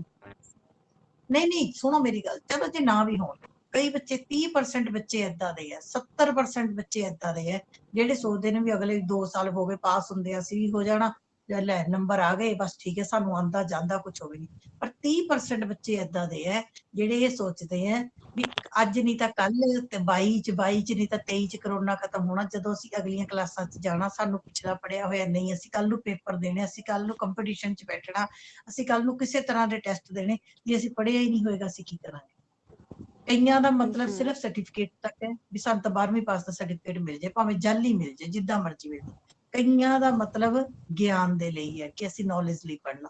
ਸੋ ਉਹਨਾਂ ਦੀ ਗਿਣਤੀ ਸਿਰਫ ਅੱਜ 23 ਬੱਚੇ ਕਲਾਸ ਵਿੱਚ ਨੇ, ਇਹਦਾ ਮਤਲਬ 23 ਗਿਆਨ ਵਾਲੇ ਨੇ। ਜਿਹੜੇ ਬਾਕੀ ਦੇ ਨੇ ਉਹ ਤਾਂ ਕਹਿੰਦੇ, ਕੋਈ ਕਹਿੰਦਾ ਜੀ ਮੈਨੂੰ ਫੋਟੋ ਖਿੱਚ ਕੇ ਪਾ ਦੇ, ਕੋਈ ਕਹਿੰਦਾ ਮੈਨੂੰ ਨੋਟਸ ਪਾ ਦੇ, ਕੋਈ ਕਹਿੰਦਾ ਮੈਨੂੰ ਇਹ ਪਾ ਦੇ। ਕੁਛ ਨਹੀਂ ਕਰਨਾ। ਜਿਹਨੇ ਕਲਾਸ, ਜਿਹਨੂੰ ਭੁੱਖ ਹੈ ਨਾ, ਜਿਹਨੂੰ ਸਮਝ ਆ ਗਿਆ ਕਿ ਬੜਾ ਇੰਪੋਰਟੈਂਟ ਲੈਸਨ ਚੱਲ ਰਿਹਾ ਹੈ, ਉਹਨੇ ਤਾਂ ਕਲਾਸ ਮਿਸ ਕਰਨੀ ਹੋ ਨਹੀਂ ਨਾ, ਤਾਂ ਸਾਰੇ ਕੰਮ ਛੱਡ ਦਿਓ। ਇਸ ਕਰਕੇ ਬੇਟੇ ਇਹ ਅਲੱਗ-ਅਲੱਗ ਤਰੀਕਾ, ਠੀਕ ਹੈ। ਬਾਕੀ ਕੋਈ ਨਾ, ਮੈਂ ਤਾਂ ਹਾਜ਼ਰੀ ਲਾਉਣੀ ਹੈ, ਮੈਂ ਤਾਂ ਹਾਜ਼ਰੀ ਲਾ ਲੈਣੀ ਹੈ। ਮੇਰੇ ਕੋਲ ਤਾਂ ਸਾਰਾ ਅੱਜ ਜਿੰਨੇ ਬੱਚੇ ਤੁਸੀਂ ਆਨਲਾਈਨ ਹੋ ਇਸ ਵੇਲੇ, ਇਹਨਾਂ 'ਚ ਮੈਂ ਆਪਣੇ ਸਕੂਲ ਵਾਲਿਆਂ ਦੀ ਸਭ ਦੀ ਹਾਜ਼ਰੀ ਲਾ ਲੈਣੀ ਹੈ। ਕੋਈ ਨਹੀਂ, 30 ਨੰਬਰ ਮੇਰੇ ਹੱਥ ਵਿੱਚ ਨੇ। 30 ਨੰਬਰ ਟੂ ਮਚ ਹੁੰਦੇ ਆ, 30 ਨੰਬਰ ਬਹੁਤ ਹੁੰਦੇ ਆ 100 पास है कोई दिक्कत। ਹਾਂਜੀ। ਸੋ ਅੱਗੇ ਲਿਖੋ, ਥੋੜਾ ਜਿਹਾ 2 ਲਾਈਨਾਂ ਕਰਵਾਵਾਂਗੀ। ਰਾਜਨੀਤਿਕ, ਅੱਗੇ ਲਿਖੋ, ਇਹ ਬਾਕਸ ਬੰਦ ਕਰ ਦੋ, ਅੱਗੇ ਲਿਖੋ। ਜਦੋਂ ਕਿਸੇ ਦੇਸ਼ ਦੀ ਰਾਜਨੀਤਿਕ ਪ੍ਰਣਾਲੀ ਕੰਮ ਕਰਦੀ ਹੈ, ਇਹ ਵੀ ਵੈਰੀ ਇੰਪੋਰਟੈਂਟ ਹੈ, ਲਿਖੋ, ਜਦੋਂ ਕਿਸੇ ਦੇਸ਼ ਦੀ ਰਾਜਨੀਤਿਕ ਪ੍ਰਣਾਲੀ ਕੰਮ ਕਰਦੀ ਹੈ ਤਾਂ ਉਸ ਤੇ ਵਾਤਾਵਰਣ ਦਾ ਪ੍ਰਭਾਵ ਪੈਂਦਾ ਹੈ। When political system of any country works, it has effect of environment. Environment the effect ਪੈਂਦਾ ਹੈ। ਜਦੋਂ ਕੋਈ ਪ੍ਰਣਾਲੀ ਕੰਮ ਕਰਦੀ ਹੈ ਤਾਂ ਉਸ ਦੇ ਉੱਤੇ ਵਾਤਾਵਰਣ ਦਾ ਪ੍ਰਭਾਵ ਪੈਂਦਾ ਹੈ। ਹੁਣ ਅੱਗੇ ਲਿਖੋ, ਵਾਤਾਵਰਣ 2 ਤਰ੍ਹਾਂ ਦਾ ਹੁੰਦਾ ਹੈ। Environment has 2 types. Number 1 is ਦੇਸ਼ ਦਾ ਅੰਦਰੂਨੀ ਵਾਤਾਵਰਣ, the internal environment of the country. गाड़ी आ गई छोकरे तेरी फनी है। Number 2, ਦੇਸ਼ ਦਾ ਬਾਹਰੀ ਵਾਤਾਵਰਣ, the external environment of the country. Internal environment of the country and external environment of the country.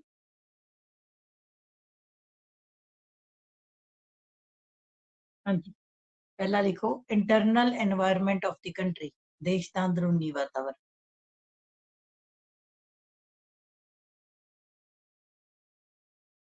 ਹਾਂਜੀ, ਕਿਸੇ ਦੇਸ਼ ਵਿੱਚ ਗਰੀਬੀ ਹੈ ਜਾਂ ਅਮੀਰੀ, ਪੜ੍ਹੇ ਲਿਖੇ ਲੋਕ ਹਨ ਜਾਂ ਅਨਪੜ੍ਹ,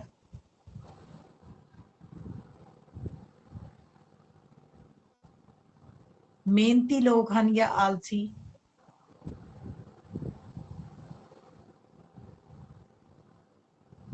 ਦੇਸ਼ ਵਿੱਚ ਏਕਤਾ ਹੈ ਜਾਂ ਝਗੜੇ?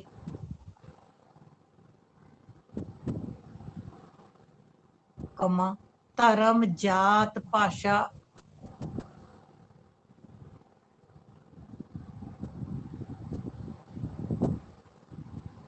ਹਿੱਤ ਸਮੂਹ, ਦਬਾਅ ਸਮੂਹ, ਸਾਰੀਆਂ ਚੀਜ਼ਾਂ ਦਾ ਪ੍ਰਭਾਵ, ਹਿੱਤ ਸਮੂਹ, ਇੰਟਰਸਟ ਗਰੁੱਪ, ਦਬਾਅ ਸਮੂਹ, ਪ੍ਰੈਸ਼ਰ ਗਰੁੱਪਸ, ਸਾਰੀਆਂ ਚੀਜ਼ਾਂ ਦਾ ਪ੍ਰਭਾਵ ਪ੍ਰਣਾਲੀ ਦੇ ਕੰਮ ਤੇ ਪੈਂਦਾ ਹੈ। ਇਹਨਾਂ ਸਭ ਨੂੰ ਦੇਸ਼ ਦਾ ਅੰਦਰੂਨੀ ਵਾਤਾਵਰਣ ਕਿਹਾ ਜਾਂਦਾ ਹੈ।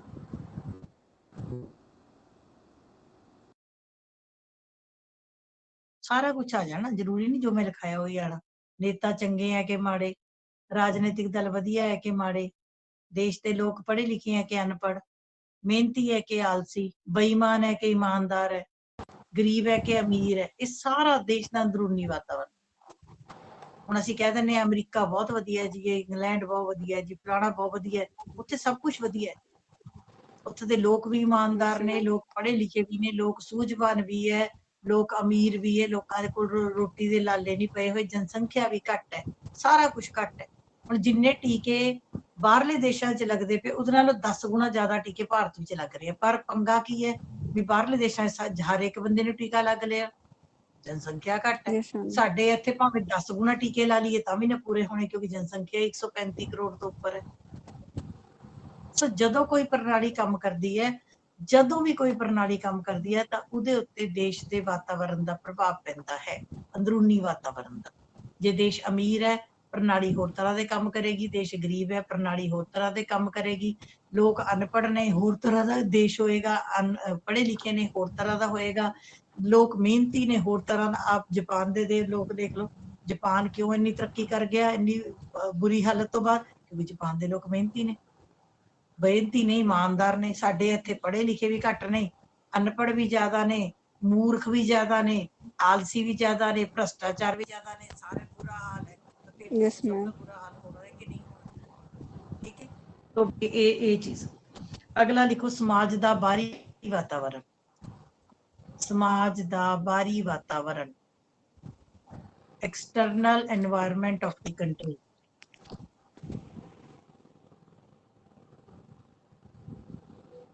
ਲਿਖੋ, ਪ੍ਰਣਾਲੀ ਦੇ ਕੰਮ ਕਰਨ ਤੇ ਦੇਸ਼ ਦੇ ਬਾਹਰੀ ਵਾਤਾਵਰਣ ਦਾ ਪ੍ਰਭਾਵ ਵੀ ਪੈਂਦਾ ਹੈ।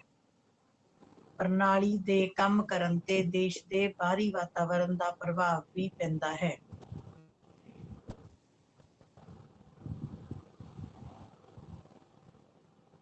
ਬਾਹਰੀ ਵਾਤਾਵਰਣ ਤੋਂ ਭਾਵ ਹੈ,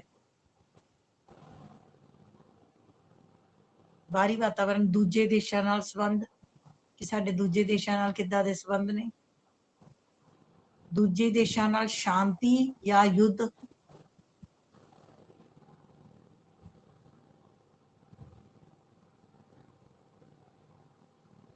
ਦੂਜੇ ਦੇਸ਼ਾਂ ਦੀਆਂ ਪ੍ਰਣਾਲੀਆਂ ਦਾ ਪ੍ਰਭਾਵ ਵੀ ਪੈਂਦਾ ਹੈ। ਜਦੋਂ ਕਿਸੇ ਦੇਸ਼ ਦੀ ਪ੍ਰਣਾਲੀ ਕੰਮ ਕਰਦੀ ਹੈ ਤਾਂ ਉਹਦੇ ਤੇ ਦੂਜੇ ਦੇਸ਼ਾਂ ਦਾ, ਹੁਣ ਮੰਨ ਲਓ ਭਾਰਤ ਸਰਕਾਰ ਨੇ ਕੋਈ ਕੰਮ ਕਰਨਾ ਹੋਵੇ, ਉਧਰੋਂ ਪਾਕਿਸਤਾਨ ਯੁੱਧ ਛੇੜ ਦੇਵੇ, ਸਾਡੇ ਲਈ ਤਾਂ ਸਿਆਪਾ ਛਿੜ ਗਿਆ। ਸਮਝ ਆ ਗਈ? ਜਦੋਂ ਪ੍ਰਣਾਲੀ ਕੰਮ ਕਰਦੀ ਹੈ। ਇਹ ਲੈਸਨ ਬੇਟੇ ਇੱਕ ਗੱਲ ਮੈਂ ਜ਼ਰੂਰ ਇਸ ਲੈਸਨ ਦੀ ਕਹੂੰਗੀ, ਇਹ ਲੈਸਨ ਮੈਂ ਤੁਹਾਨੂੰ ਪਹਿਲੇ ਦਿਨ ਇੱਕ ਅੱਖਰ ਕਹੀ ਸੀ, ਇਹ 10 ਕਲਾਸਾਂ ਦੇ ਵਿੱਚ ਇਹ ਲੈਸਨ ਖਤਮ ਹੋਣਾ ਹੈ। ਜਿਸ ਬੱਚੇ ਨੇ ਇੱਕ ਵੀ ਕਲਾਸ ਮਿਸ ਕਰਤੀ ਉਹਨੂੰ ਅਗਲਾ ਸਮਝ ਨਹੀਂ ਆਉਣਾ। ਇਹ ਲੈਸਨ ਟੋਟਲੀ ਇੰਟਰਰਿਲੇਟਡ ਹੈ, ਟੋਟਲੀ ਇੰਟਰਰਿਲੇਟਡ। ਹੁਣ ਜੋ ਮੈਂ ਅੱਗੇ ਕਰਾਉਂਗੀ ਉਹਦੇ ਨਾਲ ਇਹਦਾ ਸੰਬੰਧ ਹੈ, ਜੇ ਇਹ ਸਮਝ ਨਹੀਂ ਆਇਆ ਤਾਂ ਅੱਗੇ ਸਮਝ ਨਹੀਂ ਆਇਆ। ਸੋ ਇਸ ਕਰਕੇ ਮੈਂ ਬਾਰ-ਬਾਰ ਕਹਿ ਰਹੀ ਹਾਂ ਕਿ ਕਲਾਸ ਲਾਓ, ਬਾਕੀ ਮੈਂ ਤਾਂ ਕਹਿ ਹੀ ਸਕਦੀ ਹਾਂ। ਠੀਕ ਹੈ, ਸੋ ਅਗਲਾ ਜਿਹੜਾ ਹੈ ਉਹ ਤੁਹਾਨੂੰ ਫਿਰ ਸਮਝ ਆਏਗਾ। ਹੁਣ ਤੁਸੀਂ ਇੰਨੀ ਗੱਲ ਯਾਦ ਰੱਖਣੀ ਹੈ ਕਿ ਅੰਦਰੂਨੀ ਵਾਤਾਵਰਣ ਅਤੇ ਬਾਹਰੀ ਵਾਤਾਵਰਣ, ਜਦੋਂ ਕੋਈ ਦੇਸ਼ ਦੀ ਸਰਕਾਰ ਕੰਮ ਕਰਦੀ ਹੈ, ਪ੍ਰਣਾਲੀ ਕੰਮ ਕਰਦੀ ਹੈ, ਤਾਂ ਉਹਦੇ ਤੇ ਅੰਦਰੂਨੀ ਵਾਤਾਵਰਣ ਦਾ ਪ੍ਰਭਾਵ ਵੀ ਪੈਂਦਾ ਹੈ ਅਤੇ ਬਾਹਰੀ ਵਾਤਾਵਰਣ ਦਾ ਪ੍ਰਭਾਵ ਵੀ ਪੈਂਦਾ ਹੈ। ਸੋ ਅੱਜ ਅਸੀਂ ਇੰਨਾ ਹੀ ਕਰਾਂਗੇ। ਕੱਲ ਤੇ ਪਰਸੋਂ ਸੈਟਰਡੇ ਸੰਡੇ ਮੇਬੀ ਮੈਂ ਕਲਾਸ ਨਾ ਲਾ, ਮੇਬੀ ਮੈਂ ਲਾ ਸਕਦੀ ਹਾਂ, ਜੇ ਲਾਣੀ ਹੋਏਗੀ ਮੈਂ ਮੈਸੇਜ ਪਾਵਾਂਗੀ। ਤਾਂ ਗਰੁੱਪ ਮਾ ਪਾ ਦੇ ਮੜੀ ਮੈਸੇਜ, ਹਾਂਜੀ ਠੀਕ ਹੈ, ਗਰੁੱਪ ਮਾ ਪਾ ਦੇ ਮੈਸੇਜ ਜੇ ਲਾਣੀ। ग्रुप भी पा देंगे। Okay ma'am, okay ma'am. कौन है ओए गौरव मैक बंद कर अपना गौरव ये कितना अपना पकाई माइक होनी बंद है कर। नहीं सत्या पंडित कर अपना मैक बंद ये बात फिर ना और कुछ नहीं